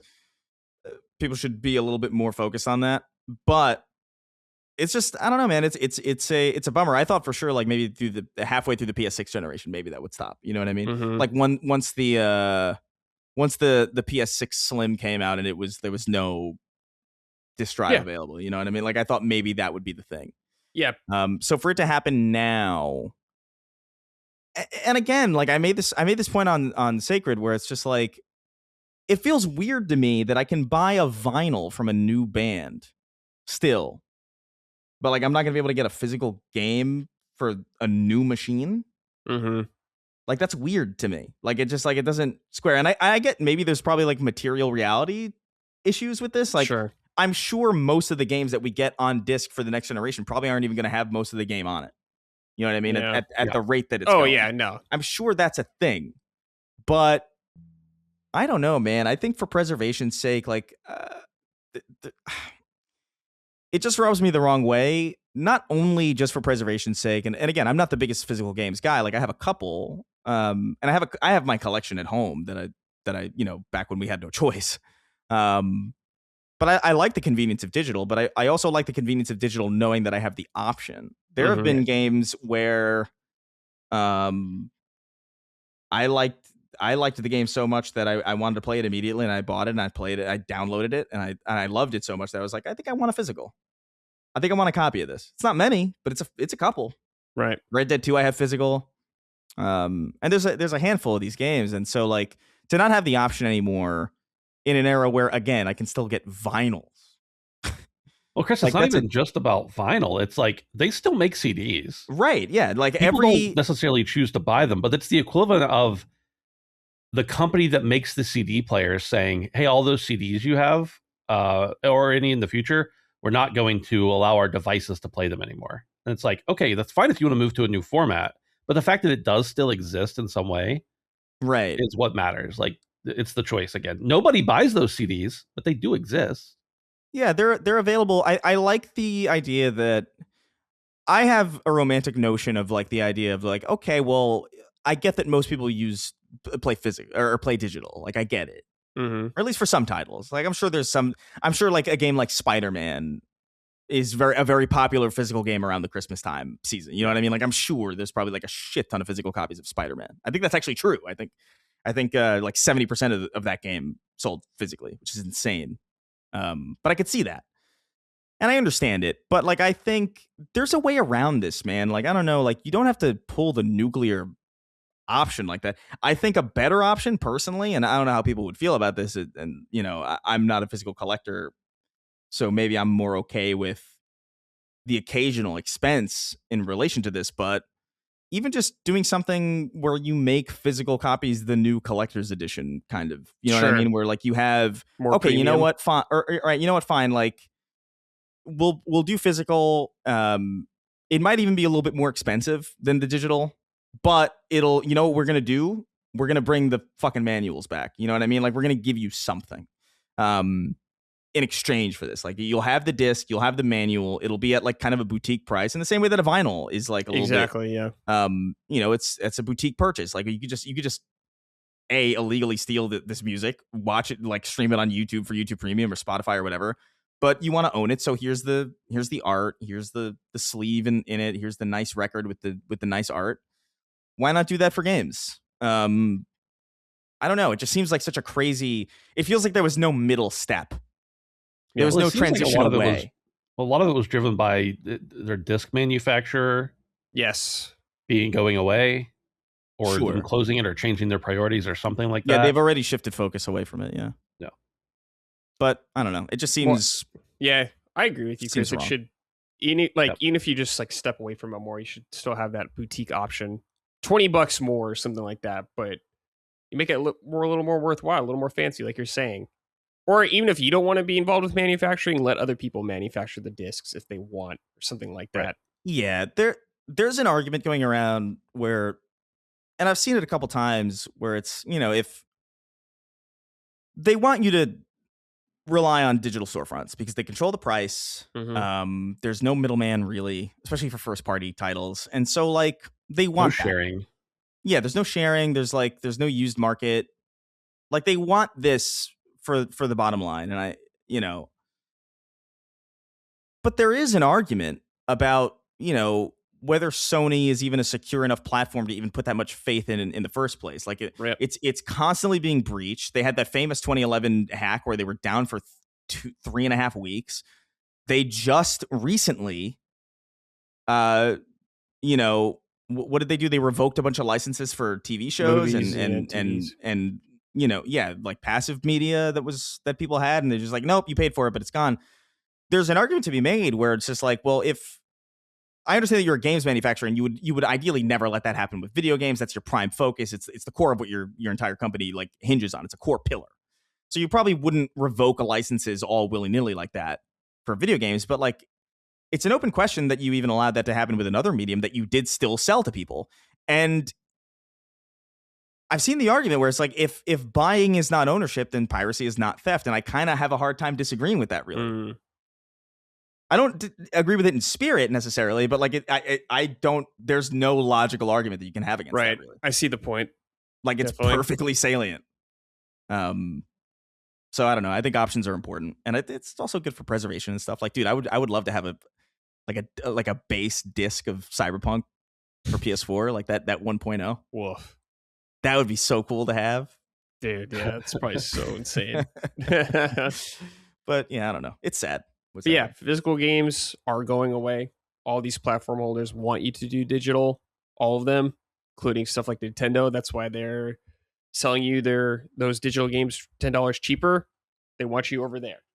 So this is a reality of what's going to happen. Everything will be digital eventually, but it's about how you, and we know this, but it's like you could make the off-ramp better, definitely, and make that off-ramp quite a bit longer, I would say. You don't need to ditch it yet. But we'll see how this affects PS6 and all that kind of stuff in the future. A lot of these things we're like getting recently are going to be, we're going to see the effects much further in the future. So I don't know. I'm not happy how they're handling all this stuff. I wish they still kept it, but I don't know. I guess we'll see. The Diddler wrote it and said, sorted out Sony. The digital game thing was already bad enough, but now if you don't use your account for 3 years, your games will be deleted. That's fucking bullshit. If someone spent over $10,000 on PSN, and if something happens, or if you just put that PS5 in the closet, you come back 3 years later, and what? All your shit is gone. Not having physical options and this online bullshit is really making me purchase my games on other platforms. Trails of the Sky 2, buying on Switch 2. Onimusha, buying on Steam now. And on games like Marvel Rivals, I mainly play on PSN, but now I buy the currency on my PC. I'm not buying any currency on PSN. If the game is available somewhere else, I'll buy it there until you sort your shit out. No more third-party games on PSN. I wasn't aware of this like timeline thing essentially for you have 3 years or whatever to have your account active. So I don't really know about that. I'll have to investigate that. But that doesn't sound good. I wonder what the logic is for that, if there's some sort of reason why, or if they're just like, fuck you. I don't really know. But it doesn't sound good, that's for sure. Manuel wrote and said, sort out digital ownership of games and other media. Yeah, a lot of people are mad about this. With the end of physical games in sight, the issue with long-term digital media ownership have never been so urgent. We've seen PlayStation cut access to some movies, and I quote, "You will no longer be able to access your previously purchased content due to licensing agreements." Which is it? Licensing or purchasing? Also, digital downloads of your purchased PS3 and PS Vita games are available, and I quote, "for the foreseeable future." I mean, yeah. The games, they have more control over the games. Yeah. We've also seen games like The Crew and others, while publishers remove access. And as pointed out by Stop Killing Games movement, many EU laws or EULAs, I don't know what stands for, literally say things like, we can revoke your access to the game for any or no reason. And when we do, you must destroy all copies of your in your possession. When will any consumer agency make a real push against these behaviors? If publishers want to discontinue games, they need to be ways for games to keep being able to be used by them themselves, much like GOG does. I like to see ways where games can download and back up their copies, even to an external storage, in such a way that they can still work if servers don't exist anymore. And for multiplayer components of games, we need to shift towards better development practices that don't absolutely require constant publisher-side server maintenance, allowing an easier transition to community servers. We need digital regulation to push for this and stop publishers and corporations from holding all media hostage whilst keeping our money in the process. Yeah, I mean, I would like for ways for if a studio closes a game or storefront for you to still play something. I think that's really great. Like, how many online games have we seen just kind of shut down and go away? And that's just kind of it. Yeah. Yeah, it's weird. Like, I understand, like, there are games where I understand where, like, a lot of it is server side and there's I get why there's not much you can do about that, but I also feel like, I don't know, man. It seems crazy to me that as a developer of anything, that you would want to work on something that wouldn't have some way of knowing that you could access it after. Right. Even a multiplayer game, like, dude, like Halo 2, you know what I mean? Like, or like those old Halo games that don't work on 360 anymore or on the original Xbox anymore. Like, you can still load into a map and like do system link, and you know what I mean? You can find ways to do like peer to peer. Like, it's weird to me that there aren't options for, or there isn't like a pipeline in place for like the end of life for a lot of these games, where it's just like, okay, we're going to keep it server side to maintain integrity, and to make sure that like things are running smoothly. But if and when we decide to shut down, we're going to push out an update, a transition update that like basically makes this either a local client or a peer-to-peer kind of thing. Like, you get, like, it seems weird to me that wouldn't be an investment, because why would you want to, as an artist and even as like a developer or whatever, like, I don't know, you'd want to be like, oh, I worked on Destiny. It's like, oh, what's that? It's like, well, I can't show you. You know what I mean? Like, it doesn't seem like it's good for anybody. It's not good for the players. It's not good for the people who make it.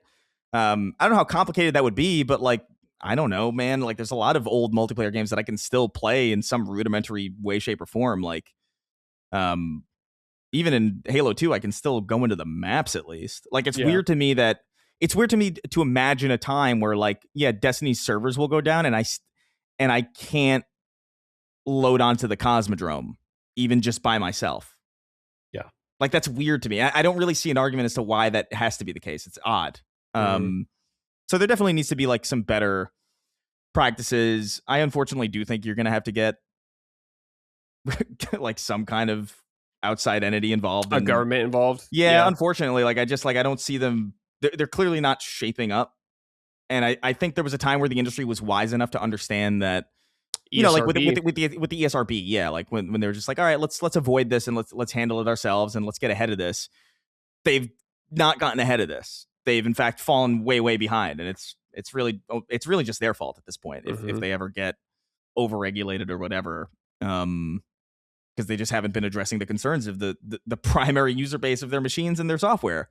The people who are giving you money and allowing you to do these things, like they have reasonable concerns, and yeah, I don't want to lose access to the shit that I paid for. Like, who the fuck wants that? Yeah, who wants that? No one. It's insane. It's going to be really interesting with all this talk going on when we see GTA 6 numbers actually, like when it's out. Yeah. I'm really curious how well that's going to do. I think it's going to just, people are just going to buy it anyways. I think it's going to do great regardless. But I actually wouldn't be surprised if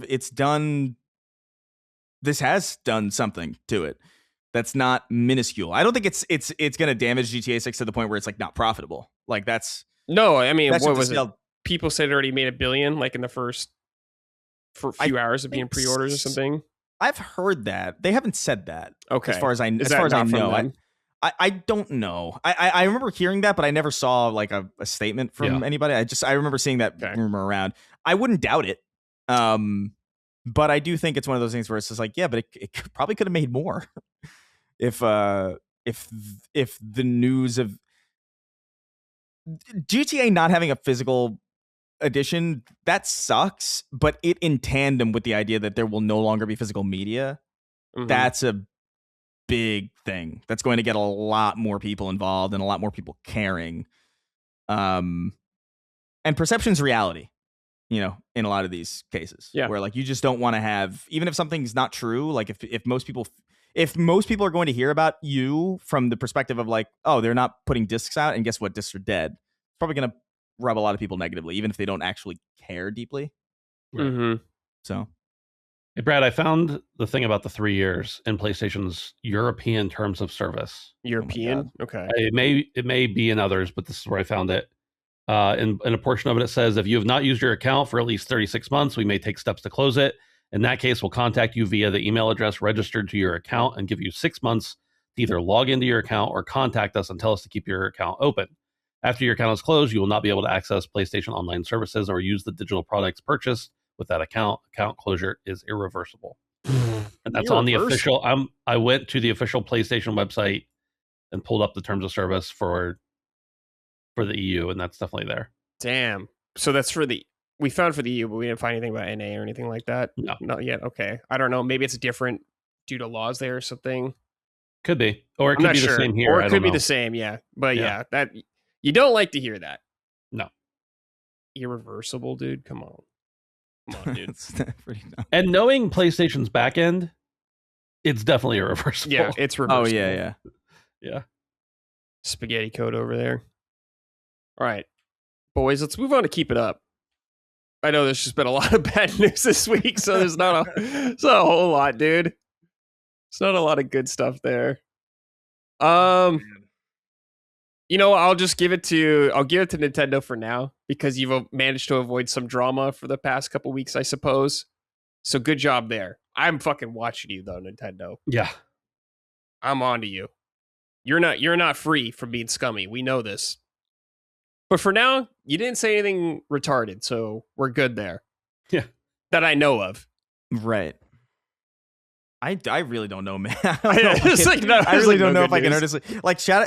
Keep it up to the game store people, like the people. So yeah, that's brick and mortar. The brick and mortar, like those people, like they're. I've been delving more into that space lately, and everybody that I've run into so far in those stores, the workers and the people around, really cool, really chill, really excited to talk. It was so funny because when I went to go get my 360. There were a lot more people in there than I thought would be in there. And I have no doubt that it's probably because of... I mean, that was the big talk.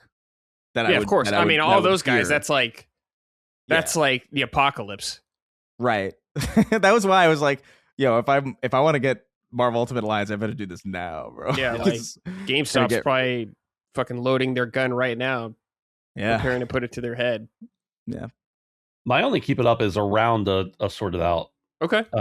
So after PlayStation announced they were going to be stopping physical stuff or stopping discs, the entire internet in the industry and outside of it just started memeing on it, saying they're going to stop physical production of whatever. And I love that when I know some of it's opportunistic and people are just going to, try to get some clicks because there's something going around. But like the brands I saw that have literally nothing at all to do with digital goods, period, or physical goods, period. They're like Domino's. I don't even know if that was one, but something like that being like, we're no longer making physical pizzas. Like there was a ton of that stuff. I love when that stuff happens. It makes a bad situation feel a little better. It is good. It's also a little karmic because that was the big thing that set PlayStation on a golden course in the PS4 generation, was their response to the game sharing on Xbox and how like you weren't going to be able to do it. And they had that snide video. Yeah, that was a great video, but like now everybody's doing it to them, and it's I don't think we'll see. There's something satisfying about it. I don't think we'll see the game companies do it to each other the same anymore because they're all kind of going that same path. But it is funny nonetheless. That is true. Well, that is true. But what is it? The Halo guys, they said like they had like a specific thing where they were like, yeah, we have a physical disc. Yeah. For Campaign of All, and I remember being like, that's interesting. For now. Duh. Like, why wouldn't it? Yeah, why wouldn't you have it for now? It's not till 2028, dude. Okay. Oh, this reminds me. They just said PC gamer. Ben, I forgot. Did you get a Steam machine? I did order one, yeah. Cool. I wasn't going to, just because I got laid off, and I'm like, I should probably get a job before I do that. But then my wife was like, you saved the money. Like, you have the money for it. Oh, yeah, if you saved up for it. Buy it. And my wife enables me to do a lot of things I would choose not to do. And, like, they're good things. But if I'm like, I want something, we don't spend extravagantly. So if I want something, she's usually like, do it. And I'm like, I should have never mentioned it because I didn't want to. Yes, I did get a Steam machine, though. Which one did you get? I selected all 4 options, and the one they gave me, the only option to purchase was for the 2 terabyte with a controller. So now I'll have 2 Steam controllers. Oh, okay. Nice. Yeah. Okay. Yep. All right. This is from Empty O. Howdy, Summoners. As a PC gamer, the one thing that excites me about Sony shuttering physical games is how much more appealing the PC becomes. With so many storefronts and even DRM-free ones like GOG, I think it is the natural platform for collectors to settle. Hell, you could burn each GOG game you own to a disc if you like. One thing I hope to see is a company like Limited Run or GOG spin up this boutique market for collector's editions physical games going forward on PC. Like most PCs don't even have a disc drive, and you gotta buy external for all that shit. Yeah, I don't have one in mine, and I took the one out of my old one for a bigger component. I don't think physical games are going to be a thing on PC again. Yeah, no, it's definitely never not again. With the openness of the platform, a disk drive option will always be available. Steam is where I build my library, but the openness of PCs will makes it attractive. From mods to backing up your games to floppy disks. Keep it up, PC, and sort it out, Sony. P.S. Brad, I'm now through Endwalker. Think I'll take a break and we'll try to clean up Dawn Trail in the winter before Evercold. Yeah, don't burn out on that. But yeah, PC, of course, a wonderful ecosystem. That's where we mostly play, me and Ben at least. But the only thing is, it is the most expensive to get into. So you just got to keep that in mind, especially now with everything going up. PC gaming is not cheap if you want something decent or good as well. Like, my personal opinion, if you're going to do PC, you should go in pretty hard if you can. Yeah. You should do that. But yeah, multiple storefronts to choose from and all that stuff. It's really cool, but I wouldn't count on physical moving over to PC. I don't think so at all. I think I know they said about Limited Run or GOG spinning up something boutique, but I think what they're saying about the idea that you can just burn it to a disc if you want, it's got a point. It's so funny because I have this big disparity. I'm a huge physical collector. I have a ton of console games and a ton of old PC games as well, but I predominantly play on PC, specifically Steam. And it's like, I get it. I argue against taking physical away, but I think the last physical game I bought was Ghost of Yotei. Maybe, stuff on exclusives on PS5 is pretty much what I buy physically nowadays. But I think it's just that there's the option. I don't have to buy it from one space that makes me more okay with it. And that it's not available physically on PC. is what makes it more available. But anybody who's disillusioned into thinking like that one day Steam can't turn evil in the future, I don't know. Maybe they got something written in their bylaws. Who knows? But yeah, you're not safe. It could happen. It could be this. Like it could just be evil all around. It could. Yeah. Gaben dies, we're all screwed.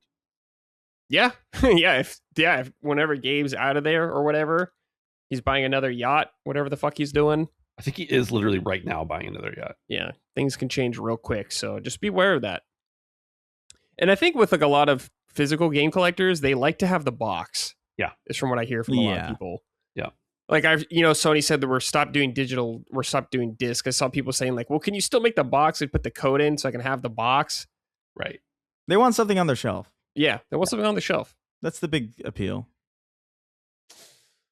All right, guys, let's get a game recommendation from the audience, for the audience. This is from Tom Sweeney. Hello, Summoners. I have a game recommendation. Impulse is an early access multiplayer FPS game by the guys who made Splitgate.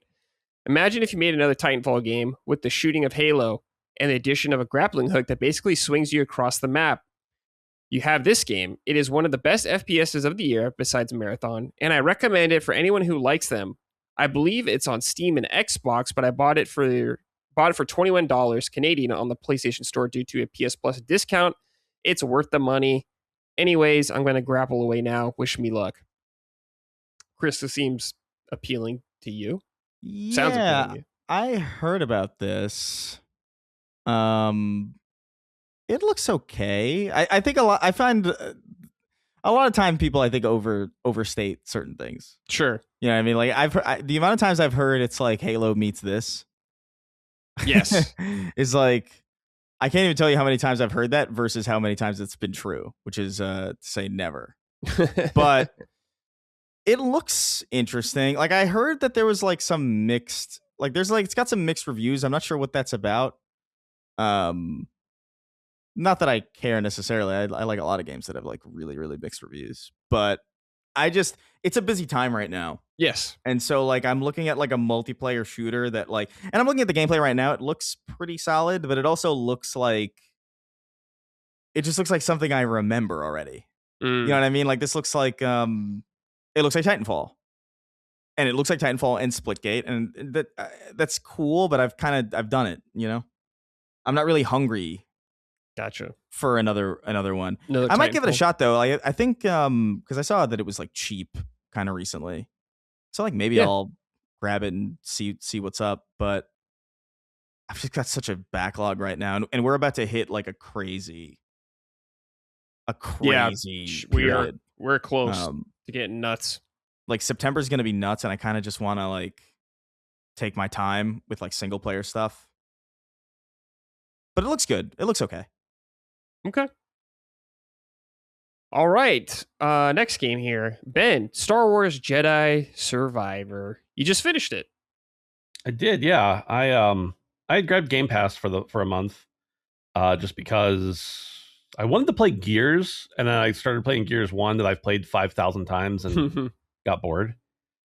So I just started tinkering around, and I saw Jedi Survivor there. I played the original game back when it came out. But for whatever reason, I just never got around to playing Survivor, and I was on EA Play through Game Pass, whatever. So I thought, might as well give it a try. And man, I'm like thankful that I waited, because I know it was pretty messy when it came out, but I also kind of regret it because it's such a good game. For anyone who's played it, you know, and it's a few years old now, but you know how great the Star Wars Jedi games are, and this one is, you know, it's no exception. This is a great entry in the series. I love Star Wars. It's like as bad as they make it, I still love Star Wars.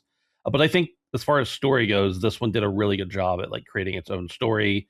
Of course, intermingling with the world around Star Wars, but making it its own thing that doesn't necessarily rely on everything else. It helps to know like what a Jedi is and that kind of thing, right? Or who Darth Vader is, which of course they have to throw in there for look, I recognize that kind of things, but the game stands alone on its own really well. I really like a lot of the different mechanics that they added in, some different stances as well that they added in from the first game. And they've, you know, kind of just taken what was there that already felt pretty good and made it a little bit better. And that's kind of the most you can ask for with a game like this. I don't need them to reinvent the wheel. I just want another entry in a great series. I really like some of the different characters. You know, some of the characters we saw in the last game return. Some of them don't. But the specifically the stories, like, because that's what Star Wars is all about to me. That and cutting people in half with a lightsaber, which you get to do both of those things. You get a great story in this game, and you get a lot of great lightsaber action. I really like the skill tree. I know there was a skill tree in the previous one, but I don't think I utilized it as much as I did this one. I didn't even fill it all the way out because I didn't like play enough extra stuff, I guess. I thought I was playing a lot of extra stuff, and I didn't finish anywhere near all of it. And so enabling the skill tree to be able to, you know, upgrade your force powers or get a cool new move for a different stance that you may be utilizing a lot. At one point, some of the abilities made me choose different stances. So I thought that was neat and cool. Those are words that are very descriptive that we'll use. But overall, I just think it's super solid. I love the, you know, the zip lining, the grappling hook, everything that made the first game great is just a little bit better in this one. And like I said, that's all you can really ask for in a franchise game. Yeah. Chris, did you play this? I played a little bit of it at launch, and it was rough. Mm-hmm. Like, it was really rough at launch. Like, it ran like shit. Or it probably didn't run like shit. It ran less than not as well as I would. Yeah, less than ideal. And that was around the time where I was like, I had really no patience. I was like, I can't. You gotta iron this stuff out. There's too much stuff to play. But I remember liking what I played.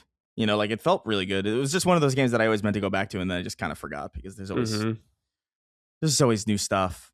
But yeah, that's a solid game from what I remember. Yeah. The only issue was the performance, and it seems like at this point it'd be fairly trivial. Yeah, it's a. I played it when it came out. I reviewed it. It was very good. I really enjoyed that game. It was definitely building on the blocks of the first one, of course, but kind of improved it in most ways from what I can recall. It's been years since I've played through it, but I think it was an excellent game. I do like Cal Kestis as a character quite a bit. They've done a great job of making me actually be invested in his story. Some fun exploration in the game, for what I remember. I did like the new stances, like the heavy lightsaber. I forgot what it was called, Ben. You know, I did too, but yeah, I forget what it was. It was called, like the crossblade one or whatever. That one was cool. They added like the pistol stance. You have the double-sided lightsaber like right off the bat, I think, or really early. Fun platforming, fun puzzle solving. Just a really great game.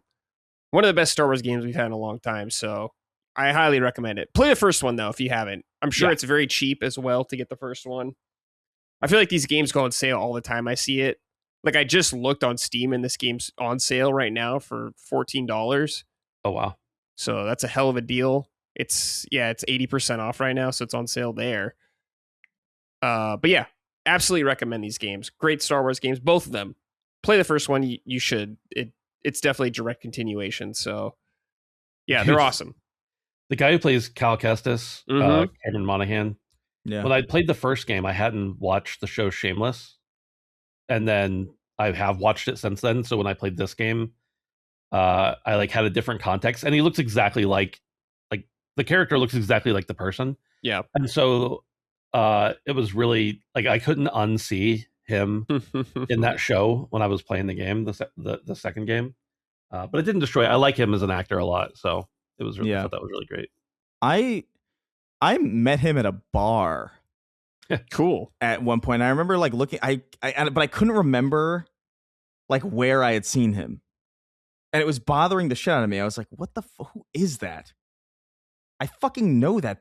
And I was messing. I was fucking myself because I was like, is this somebody that I met that I can't remember? Is it like, you know what I mean? It was one of those things where like I couldn't remember if he was like famous or if I had met him before, and I was like being an asshole by not remembering. And it was such an awkward encounter. But he looks just slightly different. So it was like uncanny. Yeah. But he was really nice. He was also drunk, so like I don't. Oh hell yeah! No, maybe he was just like very, very friendly. But. Yeah. I saw. I was on a cruise a couple years ago, and I saw a dude on the ship like performing on stage. That I was like 100% sure it was him, and then later I got closer and I was like, that's not him. But I was I was positive that it was him. He's performing on a cruise ship, dude. That's so funny. Well, I mean, it's possible. Like people who work in Hollywood end up going to back to stage shows and stuff like that. I don't know. Yeah, it's possible. It's true. Yeah. All right. Final game here. Dishwasher. Vampire Smile, Chris. Yeah, man. You told me you were gonna play this. I was like, what the fuck is this? Yeah, exactly. And I looked it up and I was like, oh shit. 2017 looks like a Flash game almost. So this was a pleasant surprise because I thought a lot of these games would have been lost to time because I don't remember exactly what the situation was on the 360 or like how functional Xbox Live was. I know that they kind of tampered it down. And so when I got my 360 and I signed into my profile, I was just like, I was curious because there's like an entire thing where it's you can click on account and you can see like download history. And you could see all like the demos you downloaded and like there were a bunch of stuff. A lot of the demos aren't available anymore, obviously. But I was looking back and I was seeing all these like, Trials HD and like N+. And I saw a Dishwasher VS and I was like, what is that? And I clicked on it and it said Dishwasher Vampire Smile and it said download. And I was like, what? And I did, and I was like, "Oh shit! You could download you could still download if you did download and buy them. Yeah, there's still a lot of indie games and XBLA games that you can just re-download still, even though Xbox Live is down on a you 60, could do that. A lot of storefronts. Yeah, which was like really pleasant. Like I was like, it was a really nice surprise because I was like, oh cool. Like I was just doing this for the physical stuff, but like now I've got access to some of the digital stuff that inexplicably never got ported forward. So. Downloaded that. There were a couple of other ones that I downloaded, but like I wanted to play that because I have such strong memories of this game specifically because I don't even know why necessarily. I have this very vivid memory of like exactly what my room looked like when I played this and exactly what time of year it was and exactly what I was doing and the situation with like my family and like my friends at that time. And that's kind of what happens with games like this that are like striking, but they don't stay long. You play it for a little bit and then you put them down. There's a lot of games that I'm nostalgic for that I play all the time. Like Halo 3 has lost all of its nostalgic memory transporting abilities because I play it all the time. Like I'm not transported to the fall of 2007 when I play Halo 3. I'm transported to the other day. But this is a game that I legitimately haven't touched since maybe like the month it came out. And so playing it again, I'm just brought back to that space. And it's like, oh, yeah, like I remember what album came out and like what music I was listening to. I remember what I was nervous about, what clothes I was wearing. It's very, very weird, very potent. But this is an Xbox Live Arcade game. It's a sequel to, I think, the original game, which is The Dishwasher. It's like a kind of side scroller, hack and slash, pseudo beat 'em up. It's very bloody, very gothic, very... arguably like late 2000s edgy, like very very indie anime kind of a little too dark for its own good because it's trying to be. It's like a 3 Days Grace music video or something. Like it's very try hard in a lot of ways, but it is fun. Like it controls really well and the art I think is really solid. It's got like this scary stories to tell in the dark kind of quality to the visuals and some of the character designs. There's a charm to it. It plays really, really well. And it's very, very bloody. It's like gratuitously bloody. But it's fun. Like, I don't know. I'm not really paying that much attention to the story because games like this, I always like kind of like, I like just feeding on the visuals of it and like the game feel of it. And this is a really solid Flash adjacent, maybe not even adjacent. I think it's literally a Flash game. It's a lot like Alien Hominid and, Battle Block Theater and Castle Crashers in that sense. Yeah. Like those early XBLA Flash games. But it's like a little darker, a little bloodier, a little edgier, and it plays really, really well. And it does a good job of like giving you more tools and more weapons and more types of enemies to dispose of in very, very specific ways. Like you get a gun, you get a chainsaw arm. It's ridiculous. It's very monochromatic. So it's a very black and white kind of game. It's a little bit like Limbo in that sense, although like obviously more Flash oriented, less physics oriented. And the only color really comes from like the blood and like the power-ups that you use. and it's a striking game. It's got a decent soundtrack. It's got some. It's light. It's like a light Metroidvania, a little bit more linear, but I dig it. And what's cool about this game, man, is that like it's one of these games where like there's no physical. You can't get a disc of this. There's no real easy way to play it on modern hardware. I'm sure that it's a flash game, so like maybe I'm sure there's like some version of it.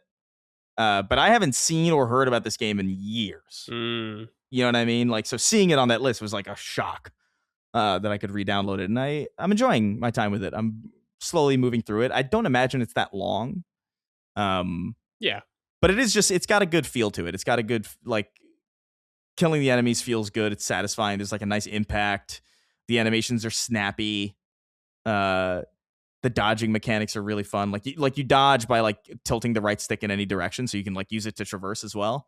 And you basically like turn into like this mist of blood, and like you go incorporeal, and then you retangentize, whatever the fuck you want to say. Mm-hmm. It's cool. It's a cool little flash game. I miss this era of like weird Xbox Live Arcade, like experimental. Right.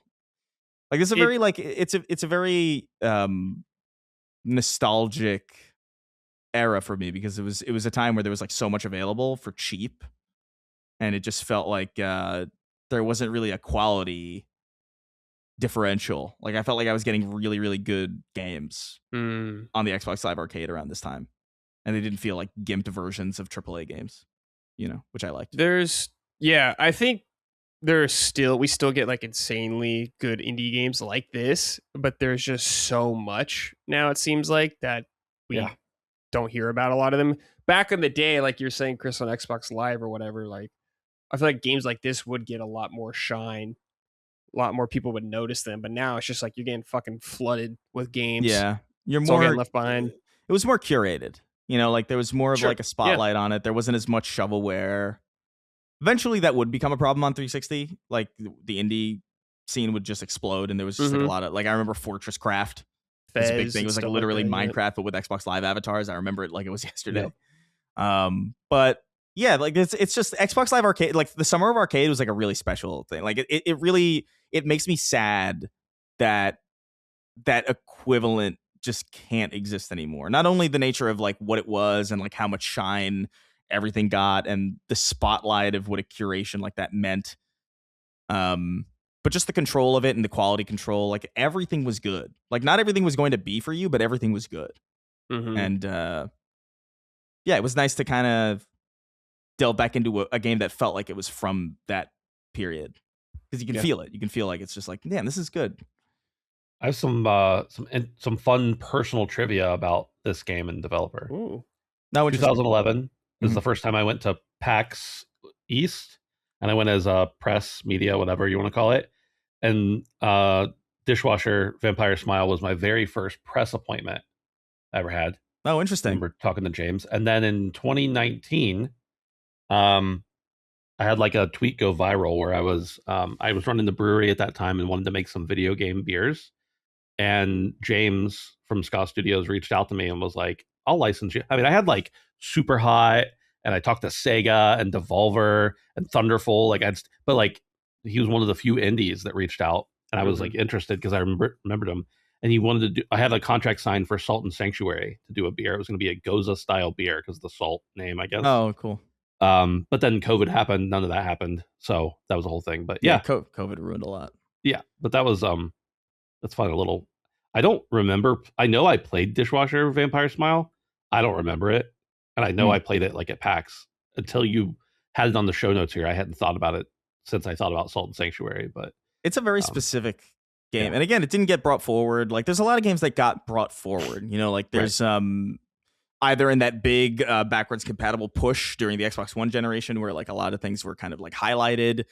N Plus is one of those where like that's a game I associate with like 08 and like back early 360, but I've played it since. You know what I mean? Like I can download it at any point. Like but there's a lot of these games, man. Like there's a lot of just stuff that's stuck. And it's not as egregious as over on the PlayStation side where you have like literal tent poles, like like what is it, Resistance, and like some of the like it's not as egregious as games like stuff. Those. Like, so I get why a lot of this stuff got kind of left in the past, but looking back at my download history, I was like stunned at how much I just forgot that I played, and all these demos, all these arcade trials. I forgot about the arcade trials entirely. And like Trials HD and things like that. Like it's cool to see again. And Vampire Smile was really solid. I don't know. And by the way, like they stopped doing Flash Online like on web browsers a while ago. So I don't even know if like there's an easy way to play this on PC really. Like, so as far as I know, I'm sure there is. Like, there's always some way. But as far as I know, like if you bought Vampire Smile on 360 and you still have an account, like that's kind of the only way to play it. And so as I'm playing it right now, I'm like savoring it because I'm like, oh, I'm so glad that I can do this, and that it's like simple. I don't have to go around. I don't have to emulate any. I don't have to download Zinnia and then tweak a fucking file until I lose patience. So yeah. Shout out to Vampire Smile though, and the Dead, because it is really solid. Like it's a really good like side scroller Metroidvania hack and slash. Cool. All right, boys, let's end the show with some write-ins from the audience. If you want to write in, I post a thread every Saturday, most of the time, unless Colin's on. Colin resubmission, so keep an eye out there. Nevitz wrote and said, hey, boys, let's talk photo mode. I have several questions for you about it. Do you use photo mode at all? If you do, does it bother you if the camera gets stuck on terrain like Final Fantasy VII Remake, or do you prefer it to travel wherever you want, like a Plague Tale Requiem? Do you use photo mode to peek around corners for enemies? I don't use photo mode really at all. Nothing against it, but I just don't really use it. Using it to peek around corners to see enemies is very funny though. But I've never done anything like that. That is a wild. That is very funny. Like I'm kind of the same. I don't really use it that often. It always felt to me like I was spoiled though, because I came from like the Halo scene, so like we had theater mode, which was just so much more of a feature rich. Like photo mode to me felt just like a gimped theater mode that couldn't do as much. So like I was never really that interested in it. Mm-hmm. I think it's a cool idea. I think it's a neat thing to have available to people, because photography is a hobby, and it's cool to be able to do that in a game. The most I've done with photo mode was in, I think, Spider-Man and Spider-Man 2, where I did take a lot of photos in Spider-Man. But that also kind of felt part of it because Peter Parker is a photographer. Yeah. And so I remember I felt kind of more compelled to take pictures of Spider-Man. Like, weirdly enough, like it seemed to make sense. And so I did put a fair bit of time in that. But like most of the time, that's the only game that I can think of that I've spent any real time in photo mode. Mm-hmm. And that was really like a Ludo narrative thing for me. So. Okay. What about you, Ben? No photo mode for me. Okay. The most I've ever used photo mode is when a game gives you a trophy for doing photo mode on the very few games I've cared about trophies for. Gotcha. So yeah, I understand the appeal, but not for me. Yeah. They should keep doing it. I think it's a cool idea. Sure. Yeah. And I think it's just nice in general to have like some console way to like break the camera out and like kind of get a look at I like that. But yeah, as far as like taking photos to share, like Yeah. All right. Zeppelin Mike wrote in and said, hey, Summon Crew. This question is inspired by Ben playing Jedi Survivor. What are the crew's favorite Star Wars games of all time? I think the overall legacy of Star Wars in video games is somewhat overlooked, considering it's the most licensed film franchise in gaming history, with over 100 games across almost every major platform going back to the Atari 2600. I think Warhammer is going to catch up to that pretty soon. Yeah. Enough of those games are good or great that it's actually pretty hard to narrow down the best ones. And we even have 2 more awesome looking games coming this fall alone. My personal top 5 are Knights of the Old Republic, number 2, Rogue Squadron 2, 3 is Jedi Outcast, 4, Lego Star Wars 2, and 5 is Fallen Order. Thanks, and keep up the great work. All right, Ben, let's start with you. What are some of your favorite Star Wars games? Man, this is hard because there's so many. There are a lot. Well, Super Star Wars, of course. From back in the SNES days. Yes. Great game. The old Battlefront games, and honestly, the new Battlefront 2 game. Dude, they made that game like really good later on. Yeah, I was out of it plenty by then, but that's the reason I bought an Xbox One. Was to play that game because that was like right after kids and everything, and I was kind of behind. So, the racer game, I think I had it on PS1 and then also on N64. Was there was like a fighting game, Masters of something? It sucks. Yeah. Does it? Yeah. I loved it. I know. I played it a lot too, but it's not good. Yeah. You've got KOTOR 2, obviously. Great games. I'd say KOTOR 2 is the favorite there. I've played so many more. I'm trying to look at a list right now, but I'm coming up kind of like, Jedi Academy, Jedi Outcast were both great for their time. The Jedi Knight games. And then, honestly, Loki, the Star Wars Lego games. All great. A little boring after you've played all of them and you're just trying to obsessively do everything like I do sometimes, but still great games. Yeah. Cool. Chris? Yeah. My history is a little bit more muted. I just wasn't that into Star Wars. I don't know why. Like, I was a kid around the prequels. Like, it was really kind of peak time for kids my age to be into it, but I don't know. You didn't have the right kind of autism. Like I did. I don't know what happened really. Like, I didn't know anybody. Even my friends weren't that into it. It was just kind of, it was there. I think by the time that I found Star Wars, I had already seen so much great sci-fi that like it kind of missed its opportunity to make that first big impression. The music with Star Wars has always been great. But like I dabbled, the most I've dabbled into Star Wars has been the video games though. Like I played Star Wars Jedi Power Battles on PS1, and I remember liking it. It's been a long time, so I don't know if it's any good. Star Wars Jedi Starfighter, I'm weirdly nostalgic for because that was like an early Xbox game, and that kind of impressed me. But I would always like make up my own story about like why I was doing everything, like because I just didn't care about what they were trying to tell me. I was like, I'm whatever this character, and I'm flying around in a ship for this reason. It was more like playing action figures. But I think the one that I think of the most is probably no, not Jedi. What was it? Force Unleashed. I really liked the Force Unleashed, like quite a bit. I don't know if it was good or not. I just remember playing. I remember really, really liking it. I think it was decent at the time. It's decent. Yeah. It was fun to be had. Yeah. Fun physics. Yeah, and I think truthfully, like I really liked my time with KOTOR. I just didn't get too deep into it before I ran into that game breaking bug. If I were to assume which one was going to be the best, I would assume that one because I did really like the writing and the character work and the atmosphere of everything. But like the version I played just literally fucked itself. And so like I think the Switch version is widely considered to be the most stable. So I've kind of thought about at some point delving into that version of it just to cross it off my list. But yeah, those are the only ones I really have experience with. I think I might have had some experience with the pod racing game maybe, and I did like it, but not a lot of Star Wars in my history. Even the Lego Star Wars games I played like maybe like 3 hours of them total. So, for me, I think the Jedi games are some of the best Star Wars games that I've personally played. Both of them, I think they're excellent.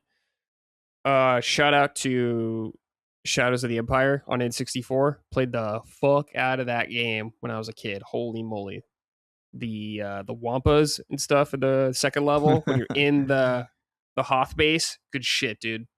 Love that game. Knights of the Republic I don't have experience with, really. I've only played a very tiny bit of it, so I can't. Those are like void for me. I know those are kind of like what people think as the best Star Wars games, so I don't really know. But a lot of like the flight games, dude, Star Wars Squadrons that came out on PS4 era. Yeah. That had PSVR support, and I played it in that, and it was awesome in VR. I heard that was a really good. It was sick, dude. I love that. They brought up Rogue Squadron 2, which was a GameCube launch game. If that's the one I'm thinking of correctly. That game rules as well. A lot of those games are awesome. It is funny Ben brought up Terrakasi because I do remember playing that game. And Super Star Wars. I don't Wars. believe you that it was bad. I refuse. Dude, all right, give it a go again. I just remember the Tusken Raider you could play in the game. His name was Whore, and I was like, what's going on here? Yeah. Out of all the names you could come up with, you come up with Whore for your guy. All right, dude. Pod Racer on N64 as well. Yeah. God tier. Love that. That new racing game looks great. It looks really good. That new because it looks like Star Wars Burnout, which to me is like that's a good way to get me into Star Wars. I'll tell you that. Like, looks awesome. Making a Burnout game. Hell yeah. And you brought up Super Star Wars, Ben. Shout out to all three of them. Hard ass games, man. Fuck. But I did play them a lot. Oh, shout out to Republic Commando as well. I think I played a little bit of that. I never played that.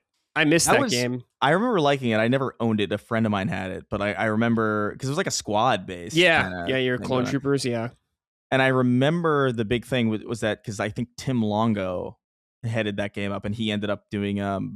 I don't remember if he was directing Halo 5 or something. He was a campaign lead for Halo 5 or something like that.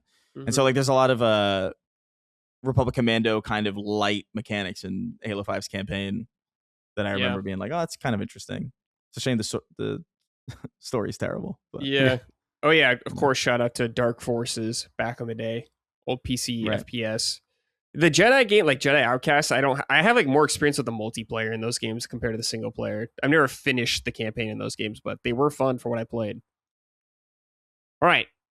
Neo JD Run said, question for Chris, but open to all. What was your favorite Xbox 360 arcade game? We've been talking about this actually. For me, it had to be Marvel vs. Capcom 2. I mean, that's like kind of cheating to you're kind of cheating, I think. That's like me saying like Symphony of the Night. Or it's like, or that wasn't like or something. made for that originally, I guess. I mean, technically you are correct, but yeah, that's a good question. I mean, like there's so much that I could, what, honestly, I'm going to go with a weird, because there's like Limbo and Splosion Man. These are all really great. Even like weird shit like Doritos Crash Course and like Harm's Way are pretty good. Like these are all like absurd, like weirdly good for what they are. I'm going to say, I'm going to say Battlefield 1943.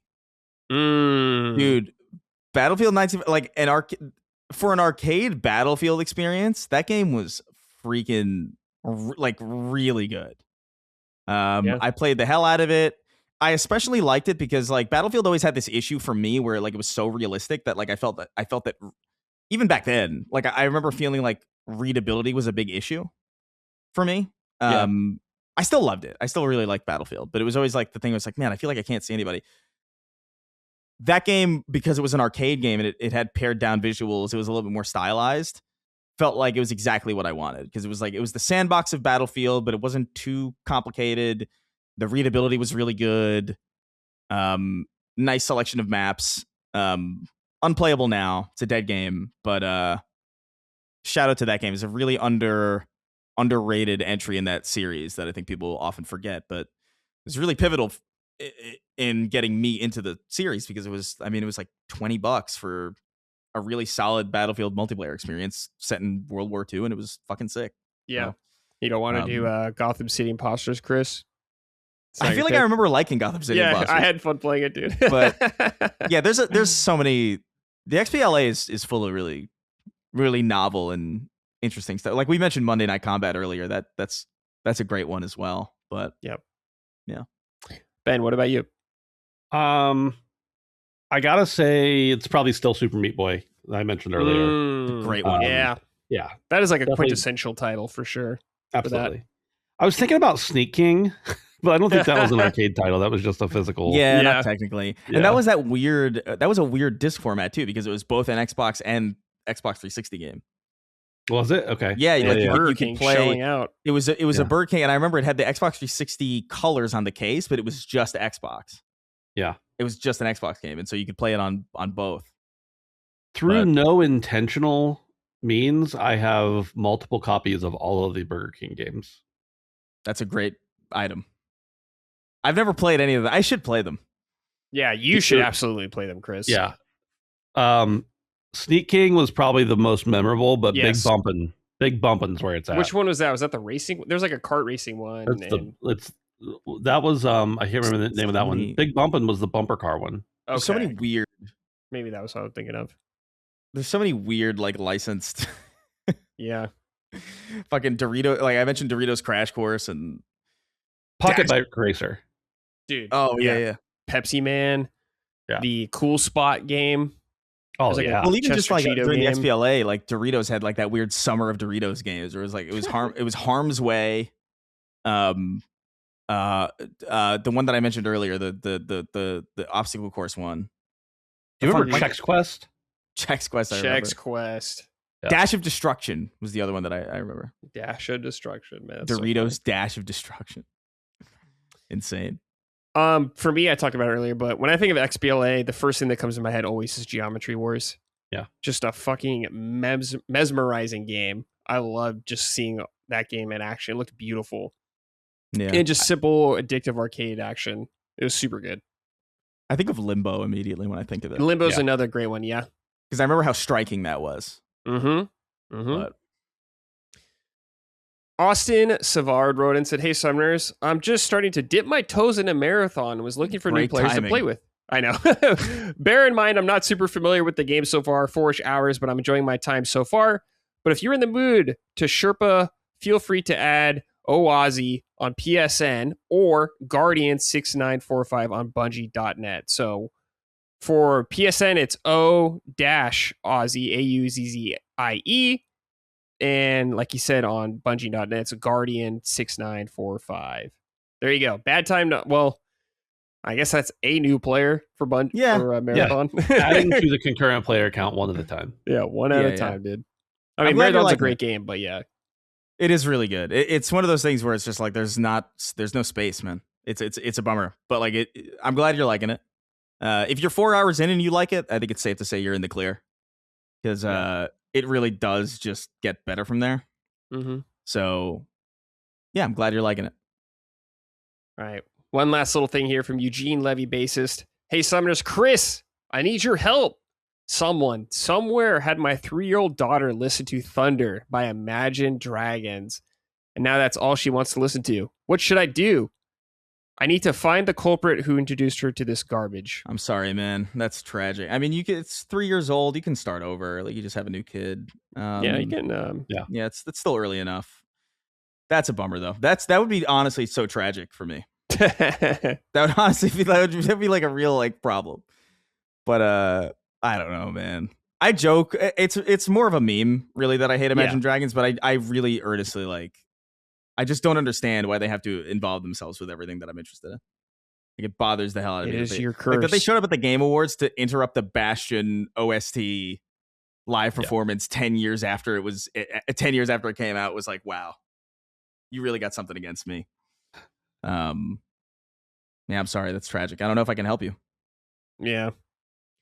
And with that, we're done, boys. End on a high note. Yeah. Thanks for joining me, guys. Appreciate it. Before we go, though, any final thoughts? Anything you want to say, or should we just skedaddle? Nah, man. I'm starving. Yeah, me too. I gotta eat. Yeah, dude. Yeah.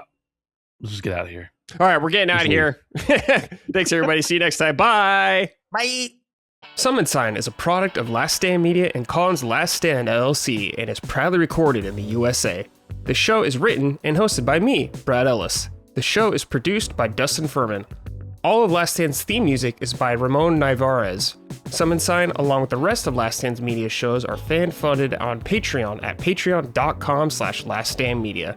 The following names are at the producer level on Patreon, our highest tier, and we are grateful for your kind contribution and generosity to our independent endeavor. Thank you.